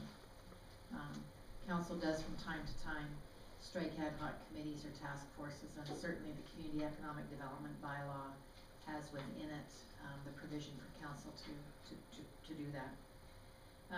Then we've further on just identified the procedure, and that is that the boards, committees, and commissions will notify the legislative coordinator of vacant positions, and the legislative coordinator will publicly advertise vacant positions, and generally that is an advertisement in the paper.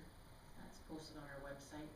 And certainly boards may have received applications or maybe drumming up interest on their own for individuals to sit on their committees. But all those applications would be forwarded to the legislative coordinator, who would then provide the mayor the applications, and the mayor would conduct a preliminary review. And I'm imagining that the mayor would look at the applications and sort of draw some correlation between the skills and the knowledge and the experience of the applicant relative to the board, the receiving body that individual is applying to make contribution to. And the mayor then, at his discretion, would bring or forward the applications to the receiving board, committee, or commission for their review and endorsement. And once there was approval from that group, it would come back to council for the final approval. And I would be happy to take any questions if there were any.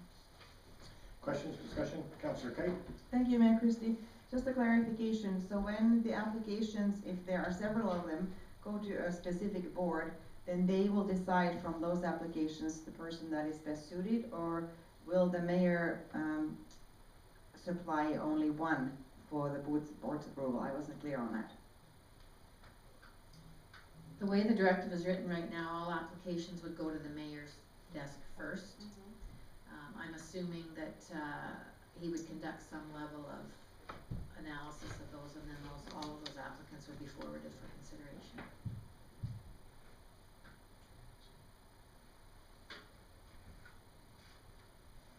Councillor Creasy, then Councillor Connick. Thanks, Mayor Christie. Thank you for Director Vaughn for producing this document. I think this is a real great step in making it uniform. We've had several different methods that were used over the years, which I mean probably serve very well, but I think to have them uniform across the board, it makes this whole system just that much better. So thanks for that. Councillor Connick.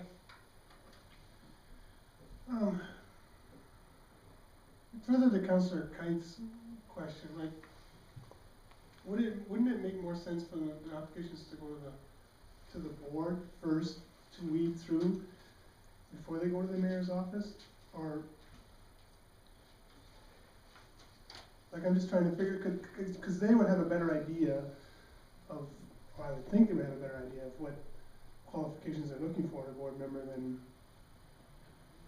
the mayor's office would they not, or how's that? I'm just, This directive is based on the discussion that council had at the last meeting, but certainly if through discussion tonight you wish to revisit that and pose a different process. cause I agree the process, I mean, we need this, but I'm just wondering, shouldn't it, you know, the advertising goes out, the applications come in, they then go to the various boards, commissions, they then weed through them and say, this one, good, no, whatever. Then it goes to the mayor's office, the mayor will then do the same, and then it goes back to the board for final selection, I would think. I don't know, I'm just trying to wrap my head around it a little bit. CEO McQuarrie? Thank you, Mayor Christie. I was just going to comment, Councillor Connick, that in the past, the applications have gone to the mayor and have not gone any further. So the intent with this directive is that the applications would go to the mayor and then go to the respective board or committee, and then ultimately to council for approval.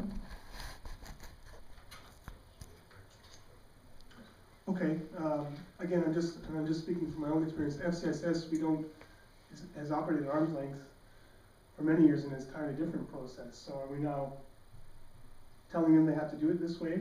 For example, the last applicant never came to the mayor's office. We did that internally. FCSS is not. It's an Well, external board. But it's on here though, but that's in Schedule A, is it not? That was my second question.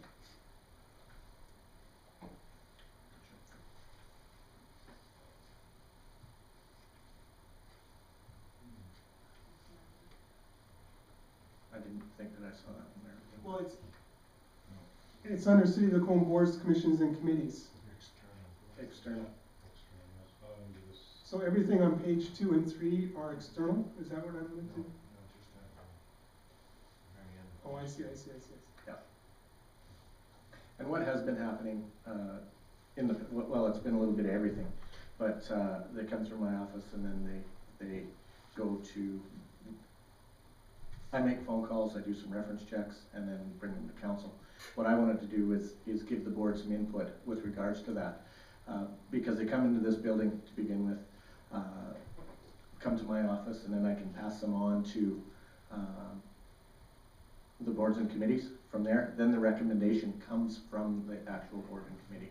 That's part of the process that I wanted to see as well, so that they do have some input with regards to that, Ruben.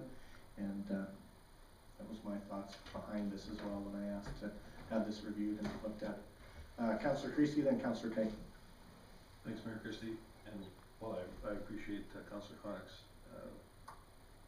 ideas of the reason why you want to do it. I think the one positive thing about all applications for boards and positions, panels, boards, whatever you want to call it, is having them come to a central location is the mayor can then realize the people that are wanting to volunteer.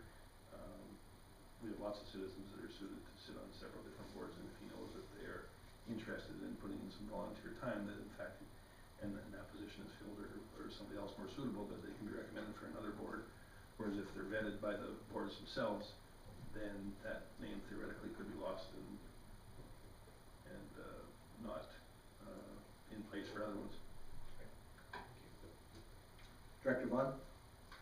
And so just a point of clarification, they are identified as external boards and commissions on Schedule A, and those really are the appointments of councillors to sit on those boards. We do not accept applications to sit on those committees.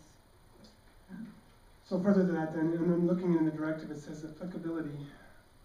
The first paragraph then, should that not then say with the exclusion of external boards then? Because all it says is are identified in Schedule A, and Schedule A has all of them. Should that maybe not be just wordsmithed a little bit there maybe?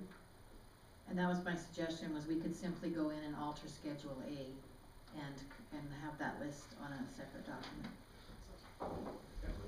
Thank you. Councillor Kay? I would like to move that we endorse the administer and directive boards, committees, and commissions as amended, to become effective January 1, 2013. Thank you very much. Councillor Creasy? Thanks, Mayor Christie. Just so there's no confusion, there was a few appointments on that list that were incorrect for the Recreation Board. And I just wanted to make sure that that was understood, that that list was there simply to list the boards as opposed to the people on. Because I know on the Rec Board there's two names there that are not correct, I believe. And I expect there's probably other ones too. Just as it's updated. Well, yeah, it's just that when people look at this in the notes and it's not correct, it could create some confusion. There's some Thank issues. you. Yeah, good point. Any further discussion with regards to the motion? All those in favor? So carried. Thank you very much. Speaking of council boards, committees and commissions, we have some appointments here. CEO McQuarrie. Thank you, Mayor Christie. As per bylaw 53, I'm looking for council's approval via resolution to the following appointments. Starting with the Lacombe Police Commission, the appointment of Bob Huff for a 3-year period ending December 31st, 2015. To the Lacombe Public Library, Valerie McIntosh for a 3-year term. Tabitha Robbins for a 3-year term, and Dean Dick for a 3-year term, all ending December 31st, 2015. The Municipal Planning Commission, the reappointment of Sandra Badry for a 1-year term ending the 31st of December 2013. Rec and Parks and Culture Board, the reappointment of Mark Vischer for a 3-year term, and the reappointment of Charlie Street for a 3-year term ending the 31st of December 2015. And the Subdivision Development Appeal Board, the reappointment of Al Knight for a 1-year term ending December 31st, 2013. Thank you, and I just want to ensure that all these names have been confirmed. Yes. Thank you so much. Councilor Rempel. Thank you, Mayor Christie. I'd like to move that council approve the 2013 board appointments for all citizens at large as presented. Thank you. Questions, discussion? Councilor Connick, then Councilor Hausman. I'm just curious, the two there that are 1-year terms, why are they not 3? Is that just? The one reappointment for 1 year, the individual was not interested in serving for any longer than that. And the second one, do we have a reason for that? Sorry, the individual is filling in the term, finishing the term. Thank you, Councilor Hausman. Okay. And these boards are offset with regards to appointments as well, so that you're not filling the whole board at one time. So that is one of the things there as well with terms. Any further discussion, questions? All those in favor? So carried. Thank you. 2012 Lacombe Taxpayers Association FOIP requests. CEO McQuarrie. Thank you, Mayor Christie. The administration wanted to talk to council tonight about FOIP requests received from the Lacombe Taxpayers Association. And I'll start off with talking a little bit about the purpose of the FOIP Act. It, of course, allows the right of access to records held by a public body. It deals with the collection, the use, and the disclosure of information. It's the right of access to personal information. It also allows for the correction of personal information. And it deals with the independent review of decisions made by public bodies, and also the resolution of complaints under the Act. The FOIP Act applies only to requests for copies of records in the custody or under the control of a public body, or in this case, the City of Lacombe.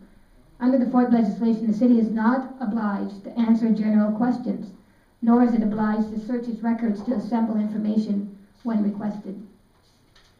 In terms of the Lacombe Taxpayers Association, it's an advocacy group that is committed to fiscal responsibility and transparency in our municipal government, and that's in accordance with their online portal. To date, the city has responded to a number of FOIP requests from the LTA, and these requests have been responded to within the appropriate time frame and according to the regulations within the FOIP Act. In terms of responding to these requests, the administration has had to search for records, consult legal counsel, and it has involved a number of staff within the city. Where appropriate, the city has made every reasonable effort to assist the LTA in terms of responding to questions. However, in some instances, there seems to be some discrepancy between what is FOIP and what is beyond the scope of the FOIP Act. So many of the questions asked by the LTA have been beyond the scope of the FOIP Act. In terms of the issue of this matter, the LTA has asked for information on many occasions, as I indicated, and many of which are not covered under the FOIP Act. The requests are large and persistent in nature. And it should be noted that as the head of this public body, I have initially excused the LTA from paying fees in accordance with the legislation. However, based on the nature of the requests that have come forward, we are now recommending that fees be paid for any information requests by the LTA. In terms of financial impact, certainly there's been a loss of fees that have not been charged, and secondly, the staff time involved in responding to these questions. In accordance with the strategic plan, we've attempted to be transparent and respond to questions, but we feel that the questions are becoming very large in number and frequent and repetitive.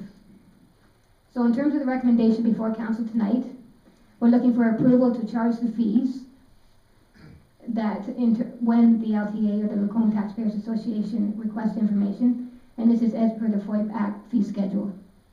Secondly, that the LTA be directed to access general information within the sites available. So the administration will not accept responsibility for providing this general information and the time commitment involved in locating this information.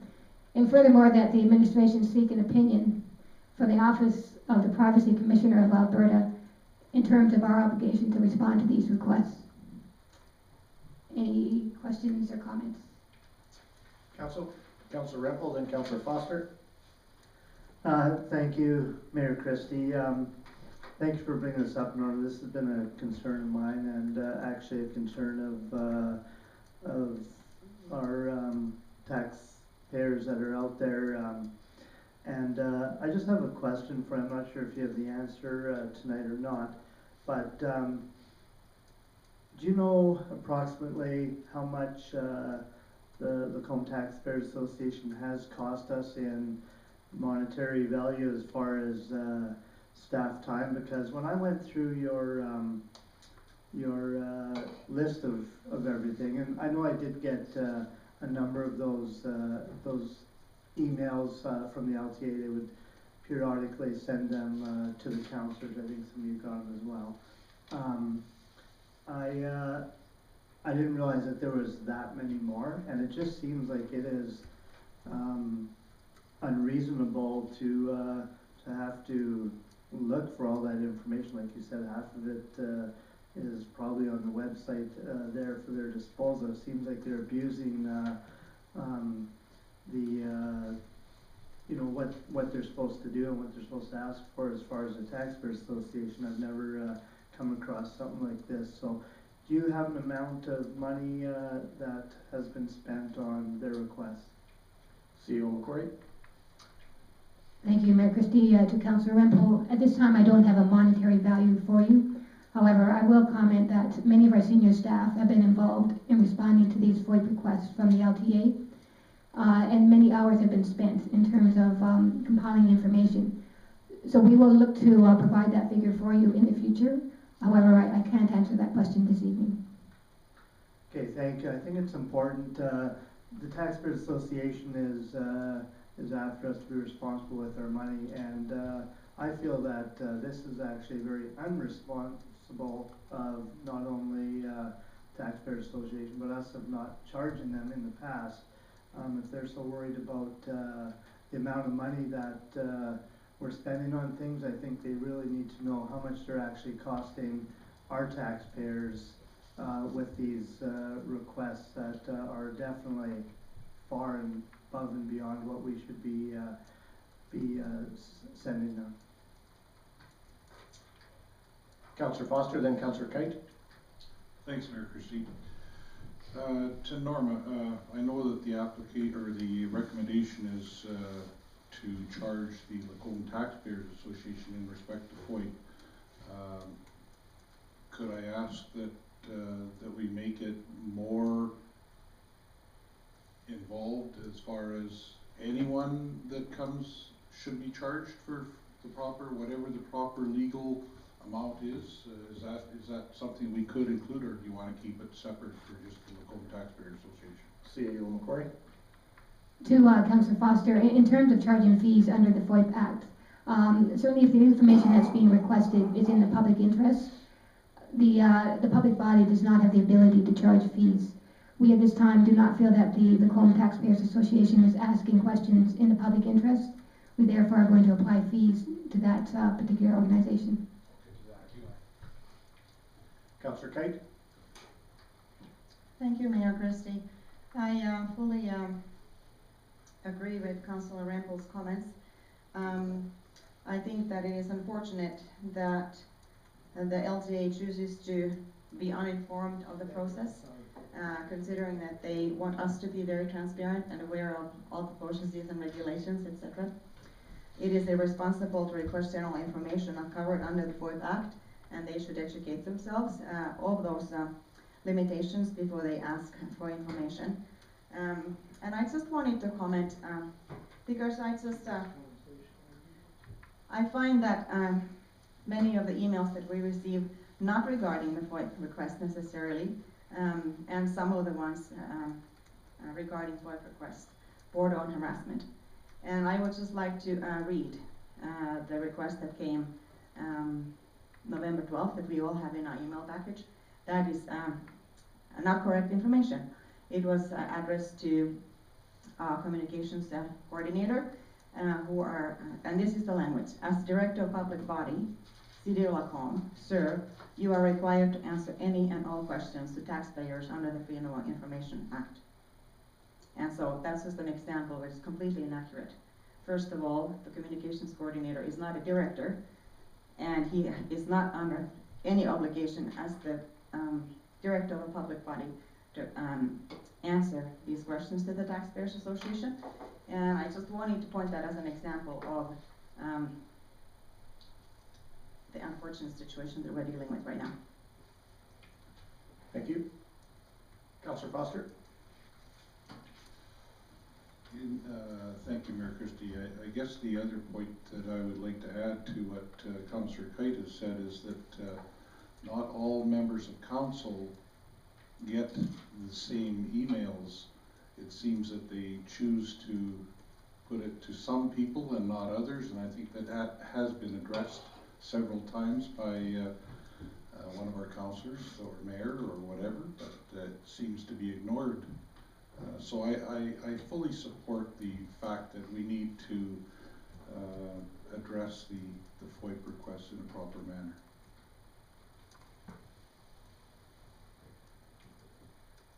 Any further questions, discussion? Do you believe you're looking for a motion? Yes. Oh, is that correct?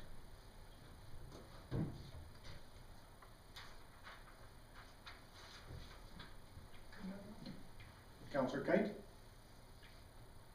I'm trying to find it here. I move that we approve that appropriate fees be applied to future FOIP requests from the Lacombe Taxpayers Association as per the FOIP Act fee schedule, and that the LTA be directed to access general information from the city's public sites. And furthermore, that administration seek an opinion from the Office of the Information and Privacy Commissioner of Alberta as to the city's obligation to respond to requests that are repetitious and systematic in nature. Thank you very much. Further discussion, questions? Councillor Creasy? Thanks, Mayor Christie.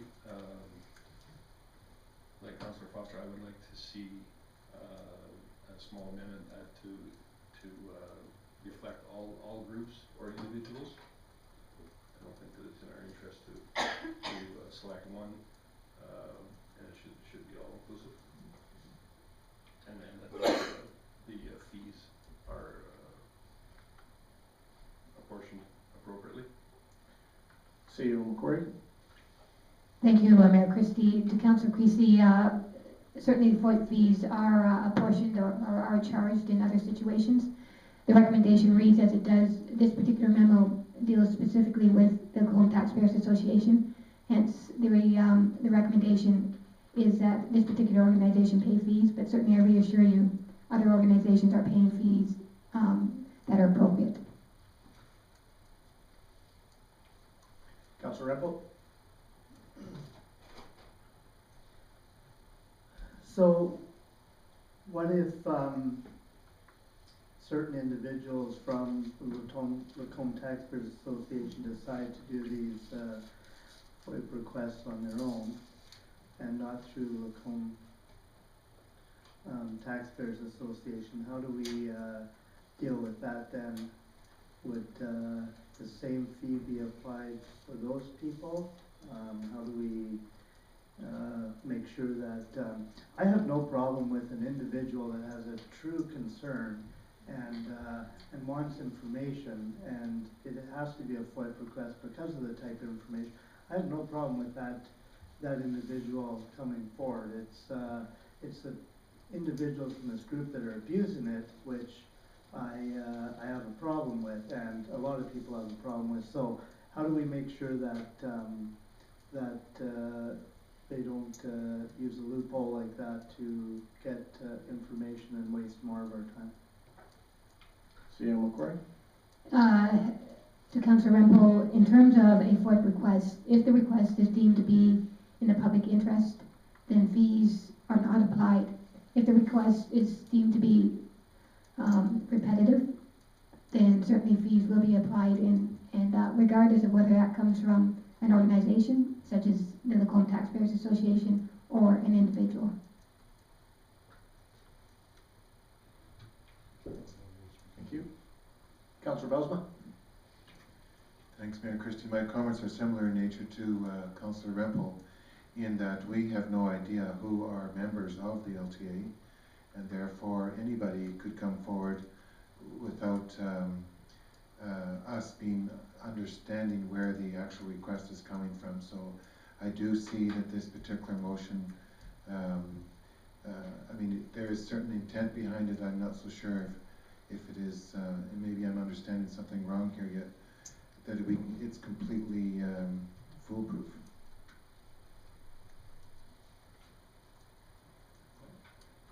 To Councillor Bosma, the intent with this particular motion is that we be able to consult with the Privacy Commissioner of Alberta and determine whether or not we have to respond to these requests submitted by LTA.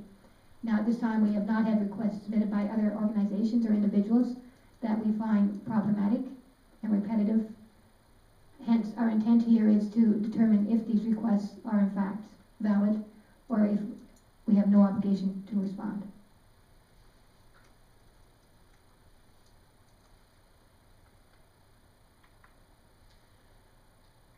Councillor Kite, you've made the motion. Would you let it stand as is? I haven't heard an amendment. Thank you.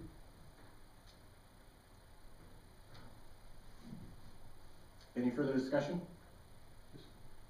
Councillor Creasy? Just a point of clarification, I in fact did make an amendment, but so let's get that one out of the way first. Okay. My amendment was to insert Lacombe, along with Lacombe Taxpayers Association or any other group or individual as per the FOIP Act's fee schedule. Okay. Thank you. So now we're speaking with regards to the amendment only. Any discussion on that? Councillor Kite? I'm fine with that amendment, since the last line of the original motion reads, respond to requests that are repetitious and systematic. Thank you. All those in favor of the amendment? Thank you very, very much. And all those in favor of the amended original motion? Thank you very much. Move on to storm sewers, Brown Storm Pond expansion, Nielsen Sandpit reclamation. Director Gowie. Thank you, Mayor Christie. Before you tonight is a recommendation to award the tender for our Bruns Pond expansion and Jardine Nielsen Pit Sand Pit reclamation. this work is well within the expected budget number, I guess. We've got very good pricing. The low tender coming from Paterni's Trucking, contract we've worked with many times in the past, have a good working relationship with. The remaining 5 bids, there was one bid that was disqualified because it didn't include a signed addendum. There was 5 other bids. 4 of those, well, one bid is Paterni's, 4 of those were higher, which ranged all the way up to over double what the winning bid was. So we got some very good pricing. We are recommending to go ahead with the work. There is a slight overage expected, that we're unbudgeted amount that's expected for the Nielsen Bear sand pit reclamation. That money will come from the sand pit reclamation reserve. The reason it was not funded, as was discussed earlier this year, actually, it was just missed in the original budgeting for this year's project. So we are asking for permission, I guess, to access that reserve, which has been established for exactly this type of project, and that we be directed to enter into a contract with Paterni's for that work. If there's any questions or comments? Thank you. Councillor Renfro and Councillor Foster. I move that council enter into a contract with Paterni Trucking Limited for the Brunsthorn Pond expansion and Nielsen Sand Pit reclamation is tendered at an estimated cost of $582,245.29 with contingency in engineering plus GST, and that the portion of the work needed for reclamation of the Nielsen Sand Pit be allocated from the Sand Pit Reclamation Reserve. Thank you very much. Councillor Foster. Thanks, Mayor Christie. I just wanted to compliment the city and Matt, especially with being able to double up with the reclamation part of it, and the commitment that we're making to our flooding. This storm pond needs to be done, and it needs to be done well the winter time, right? Thank you. Councillor Creasy. Thanks, Mayor Christie. Just get some clarification.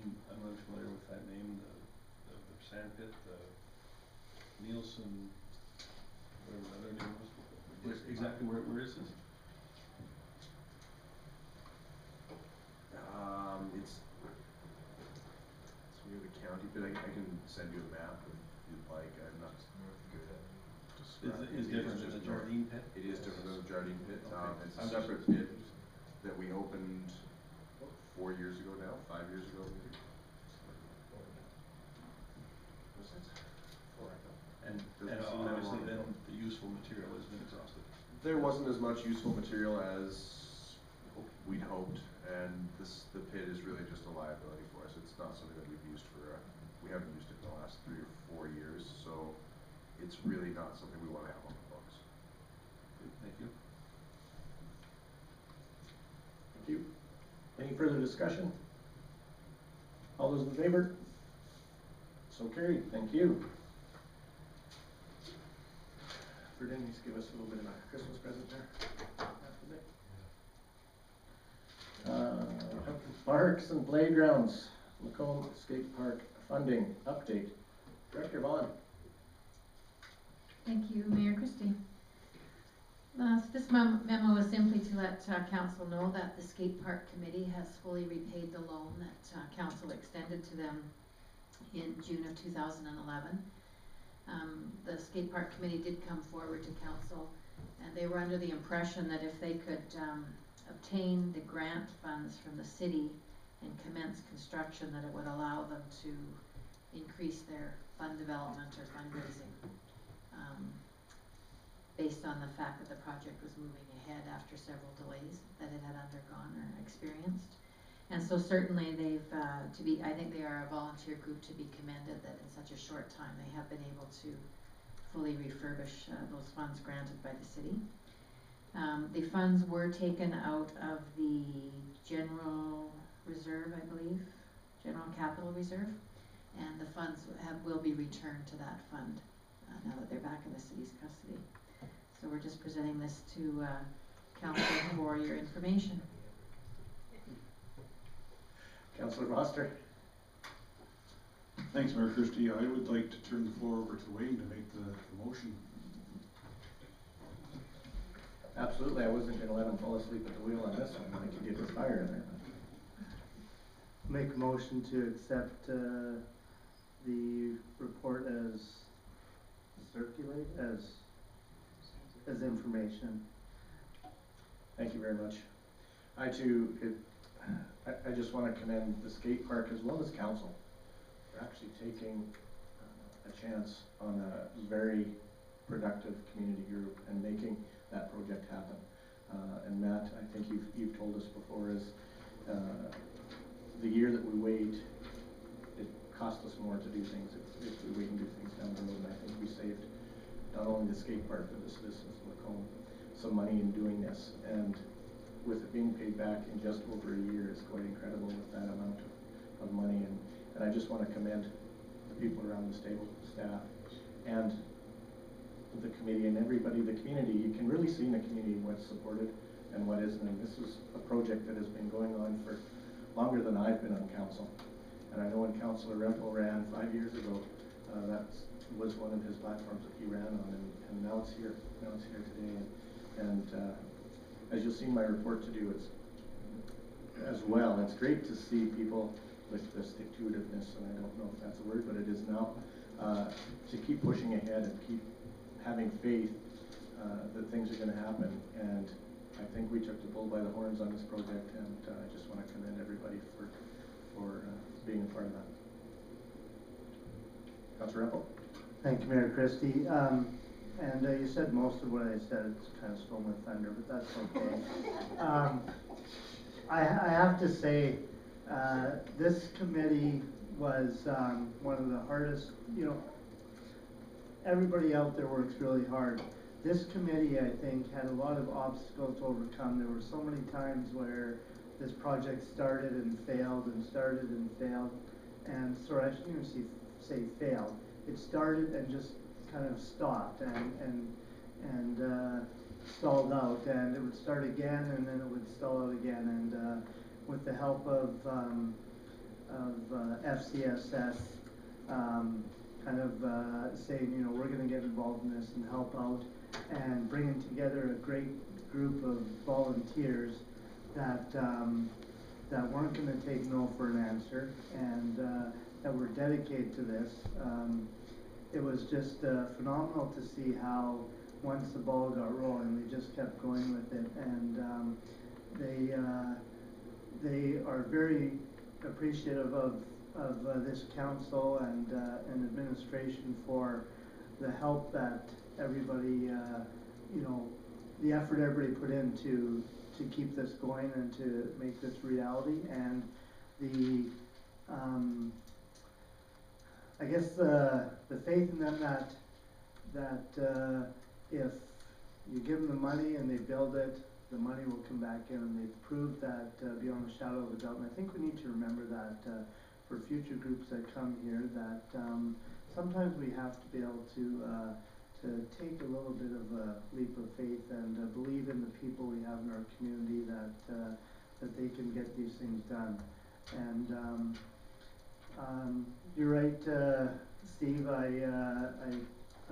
My platform 5 years ago was, I'm not leaving this place until we have a skate park, and now that's done. It doesn't mean I'm leaving, but there might be another project coming along. I have a year to the side still, so. But thank you to everybody, administration, council, for believing in this committee and just letting them prove what volunteers in our community can do. It's those people that drive this community. Thank you, Councillor Rempel. And I was scared you were going to make an announcement there. No. Any further discussion? All those in favor? So carried. So the platform to me. All right, council reports. Councillor Rempel. Well, I sure have talked a lot tonight. My report's there. I think everybody, if you haven't had a chance to read it, you can. I want to say that the Fireman's Ball was it's just a fantastic venue to get together with people and celebrate our volunteer firefighters, and what a great job they do. And even with putting on the evening, it was a great evening, and there were people there right till they had to kick them out like usual. So other than that, everything is there. Thank you. Any questions for Councillor Reppel? All right, Councillor Koenig. Thank you, Mayor Christie. My report is there. Just want to touch on the library board. In response to some questions around the hours, they're going to be changing their hours, which they're quite excited about, and their patrons to going open late Monday through Thursday. There's been a lot of people who've been asking for that, so they're going to be doing that effective January 1st. And then they're going to be looking at doing something different with the computers. Right now there is some abuse of those computers in that people are coming at 8 a.m. and they're not leaving until closing. And they just play games on them. And they don't leave. They don't, when they're asked to move, they don't go. We actually have a fairly lenient computer usage policy. At Red Deer Public, for example, you have a half hour and you have to have a membership card. And we don't have that here. So we're going to change things there. There's still going to be probably a couple, like 1 or 2 computers that you can use for maybe a half hour that you don't need a membership for, but if you want to spend any sort of time on these computers, you're going to have a membership, and it's still going to be much shorter than the 8 to 9 hours that some people are abusing it. Even Saturdays, people are dropping their kids off and leaving. And that's not, they're not a babysitting service, you know that. So that's, anyways. So that's, we're going to be addressing some things there, but other than that, the report is there. Thank you. Any questions, Councillor Koenig? Seeing none, Councillor Kite. Thank you, Mayor Christie. I just wanted to make 2 points. First one is regarding carts, that there are trails going up everywhere, which is very exciting to see, and you can see that on the report. Even Little Rimby is getting on the bandwagon for trails, and the council has given direction to their rec board to start planning to that end.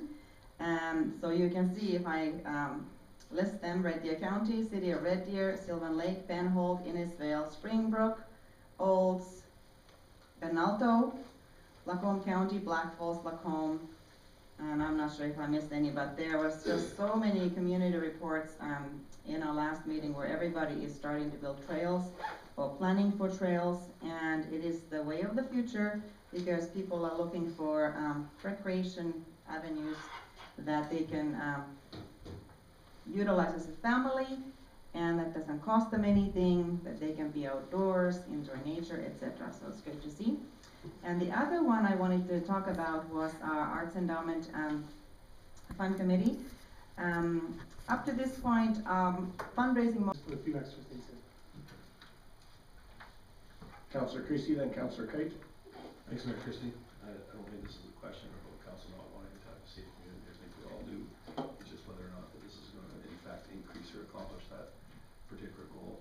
And I don't think anyone has demonstrated that this will, in fact, increase safety whatsoever.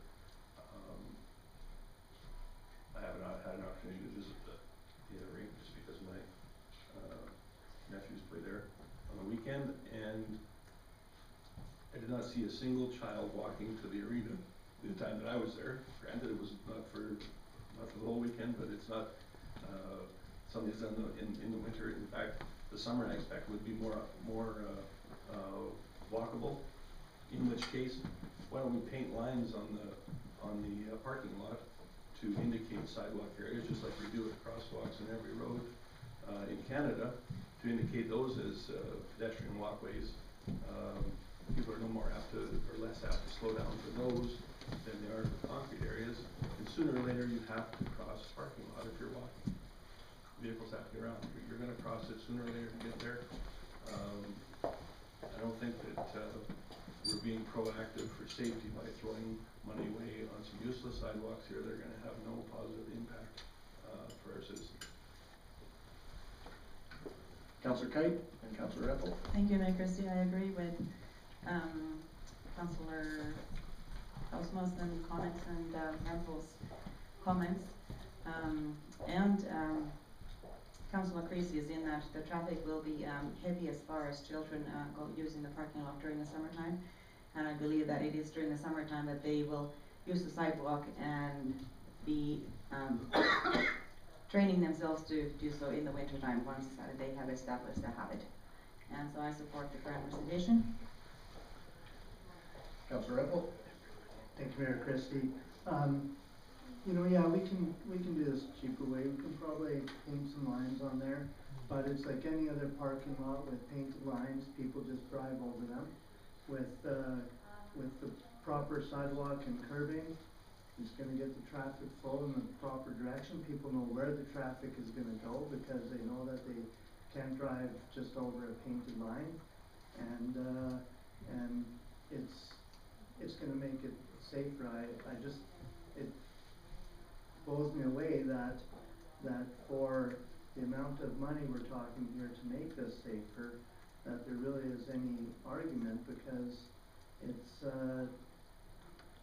one of those things that why would we wait until something happens and putting in proper sidewalks and curbs will make sure people know where they're supposed to drive, and will let the public that are walking know that they have a place to walk that is safe, because a painted line doesn't stop anything. You go to any parking lot anywhere, and if there aren't cars parked in stalls, people cut across those lines, and you don't know which way they're going to go. In fact, today at Sobeys, someone just about hit me because they were going parallel along the parking, and I was trying to pull into a stall. Councillor Creasy? Mayor Christie, I guess one final point I wanted to make about our public consultation process. We had our coffee with council, and that was the single biggest topic was the expenditure running this, and I don't think that says very much for the way to listen. If in fact we did address this problem or this issue as we did last week when that came up with the $500,000 savings, and now we're boosting them back up again. So something for us to consider as well. Thank you. I'm going to throw a wrench into everything and agree with a few of you. And I wish that at the November 26th meeting, we did reduce this to $325,000, whatever it was, and it was still reported in the media that we were spending $834,000 this week, and I wish that would have been recognized, that we did listen to the public at our open house and in our last meeting reduce that. I have also spent a lot of time in parking lots, number one being the time of year it is, number two, just been a lot of travel lately, and just taken note of almost traffic patterns within parking lots. Some had sidewalks, some didn't have sidewalks, and the majority of people, they take the path of less resistance. They park wherever they park, and they walk a straight line to whatever door they're going into. Now, does that mean that we don't need sidewalks? No. I can agree with some of these. On the west side, definitely the continuation of the existing sidewalk on the boulevard to tie it into the corner. That makes sense to me. Southeast corner there that wraps around the side of the spray park and heads her into no man's land doesn't make sense to me. So safety is definitely number one priority. Can we change this design somewhat? I think we probably could. I know Matt, you're over there shaking your head and go, no, not again. But so I would almost propose that we put almost like Ian said, that this is as much as we're going to spend, and come up with some sort of, do we need to create that whole driving lane and the stops? Maybe not, but I do think that we do need to be safe and upfront with this. And yes, Councillor Creasy, you were right, this did start with the upgrading of our spray park, which did come from consultation from public as well at our coffee with council through a couple or 3 sessions over the last few years. So that's where this started. Making this safer is definitely a priority of mine. Do we have to go to the extent that we see here? I don't feel that we do. There's some stuff that can be left in there and stuff that can't. So I would almost suggest that we say we will spend up to this much, and it gets designed to that level. Councillor Bosma? Thanks, Mayor Christie. I more than understand that. I already made a comment earlier that can this design be tweaked? Yes, it absolutely can.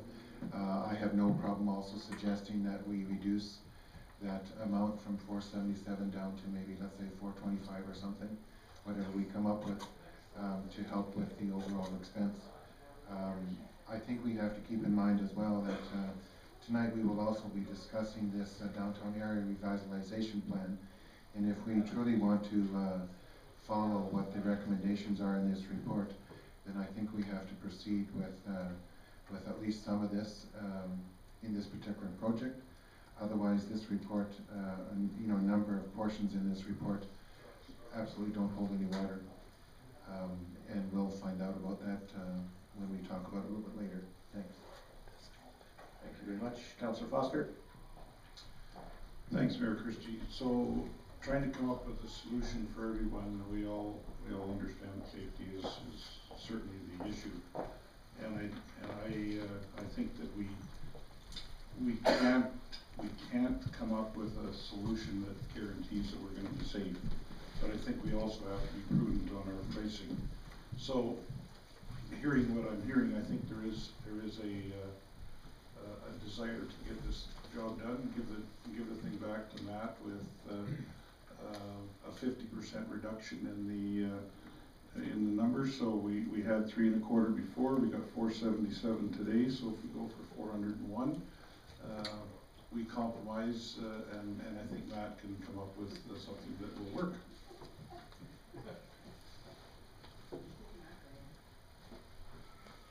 What was that, 401,300? No, 401.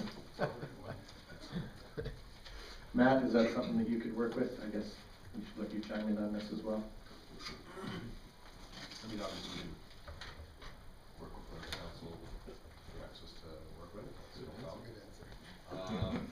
I would ask, though, for some direction. My impression is that we would be taking that reduction of the civil work side, that is the concrete, asphalt, that sort of thing, as opposed to the landscaping for the actual spray part. Correct? Okay.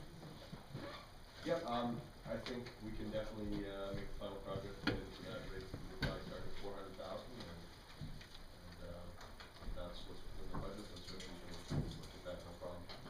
And I think from what you took away from this conversation this evening, definitely it's within the sidewalks and the scope of, or compromise from the last drawing that we got on November 26th, or November 22nd, whenever we got that in that email, to this one that we looking at in here this evening. Does that summarize what we talked about with regards to council? And $400,000, is that something that all of council can live with? With a straw vote? We're good, 400? Okay. Mayor Christie, if we could have a resolution from council to support the capital budget with that reduction, that would be appropriate. And secondly, I believe that our finance manager has the number in terms of staffing costs. Thank you. We will, is there somebody willing to make a motion with regards to capital 2013 capital budget? Councillor Boswell? I make a motion that the council approve the City of Lacombe 2013 capital budget with the expenditures as noted, reducing this arena project by approximately 77,000, and with the matching funding sources to be approved as presented. Thank you. Director Mitchell. So just for council's clarification, that number will be 12,409,900. 12,409,900. Thank you. Any further discussion? 2013 capital budget. All those in favor? Yeah. So carried. Thank you very, very much.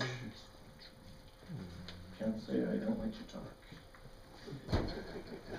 Teresa? Thank you, Mayor Christie. The total, for the 5.5 is $375,018. Two of those positions were, moved from like operator 2 to operator 3, so there was an upgrade in the pay for that position, or for those positions. The rest were, for example, administrative assistant for council came in at $30,731, and that is, wages and benefits. So the wages would have been about 23,000, and then benefits on top of that is 7. Were you looking for a further breakdown on all the positions, or?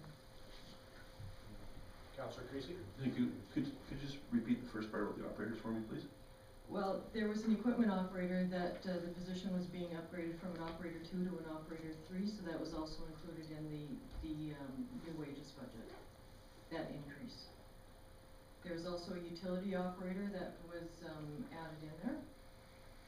And the police assistant, that was actually a wage differential. The position had already existed in our current budget.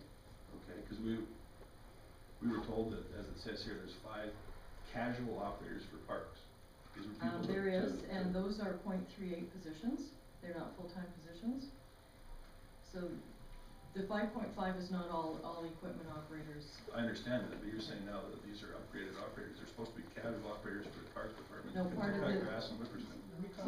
To Councillor Creasy, what the finance manager Teresa is speaking to is that the upgraded operators are not the new positions before you. They are existing positions that are being upgraded. So in fact, we may wish to delete those from the number.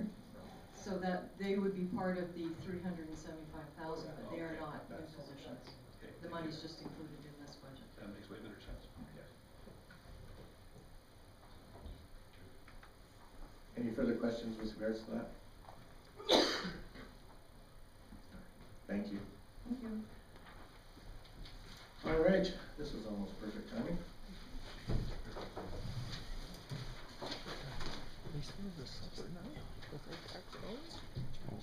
They've already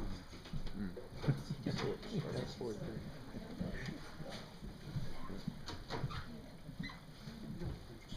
Absolutely, absolutely. All right, we will go into public hearing. And I will call to order the public hearing for land use planning and development downtown area redevelopment plan amendment. We will open this public hearing at 6:35 p.m. And this hearing is held pursuant to section 7, 8, 230, 606, and 692 of the MGA Act of the MGA 2000 as amended.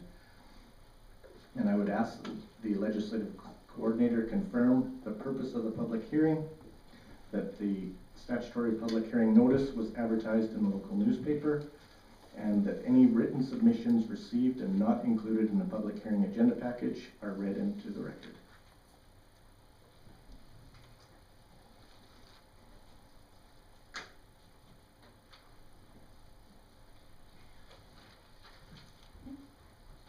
Thank you, Mayor Christie. The purpose of the public hearing is to consider bylaw 380 to adopt the downtown area redevelopment and urban design plan, and to repeal bylaw 257, the heart of town area redevelopment plan.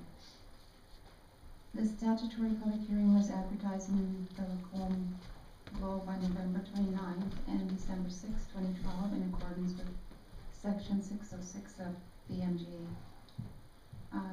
No written submissions were received for this.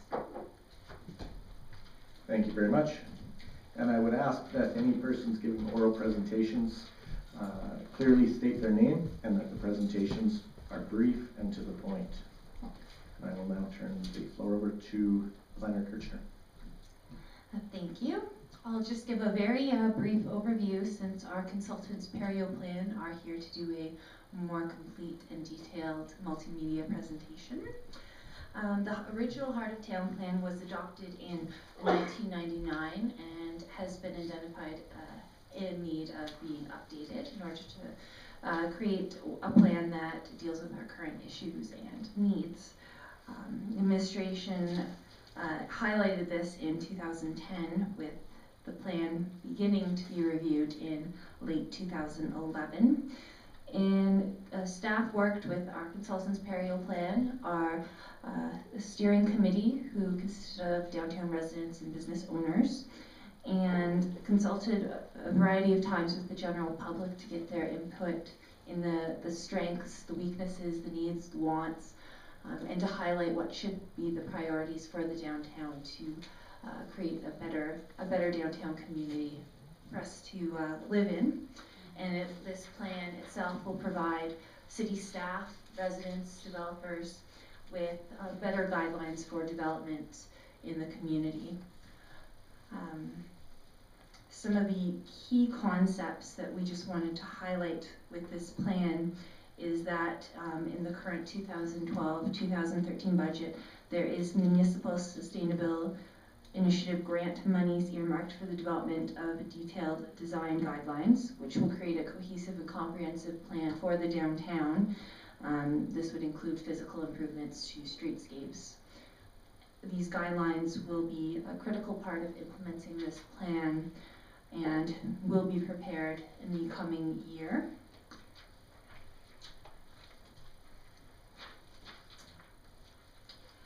In addition, this plan will require a review of the land use bylaw, in particular a revision of the current overlays to better suit the needs of the area and to reflect the goals and requirements of this plan.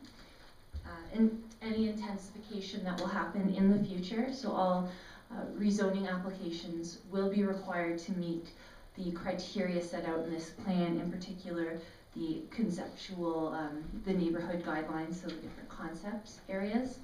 So higher density will only be allowed in those areas earmarked for it. In addition, staff is willing to pursue the opportunity for individual landowners to apply to essentially downzone their property. So if they currently have a high density residential property or medium density residential, they can choose to apply to rezone it back to a lower density property that would have existed pre-1999 essentially. This had been a concern raised by members of the public, so that opportunity will be available, possibly done as more large-scale rezoning in which multiple people can apply, and it can be done as one application. Any applications for intensification will not be considered through this option. It will be done as it always is done on an individual basis. Staff is recommending and hoping that council will proceed with second and third reading after you hear from our consultants and any other members of the public. Thank you very much. Any questions for Planner Kirchner?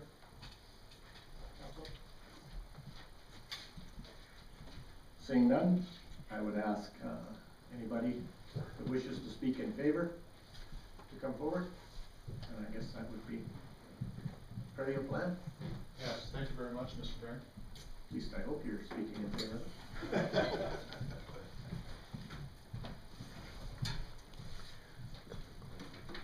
Welcome. And if I could get you to state your name, introduce yourselves, and the floor is yours.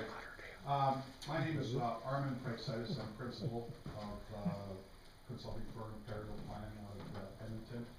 And to my left is Megan Wong, who's a planner with our firm. And we have probably about a 15 to 20-minute presentation that we will do between the two of us to highlight the contents of the plan and probably focus more so on the implementation part of the plan going forward. So to start off with, it's really a pleasure having worked with your administration and the steering committee over the preceding months.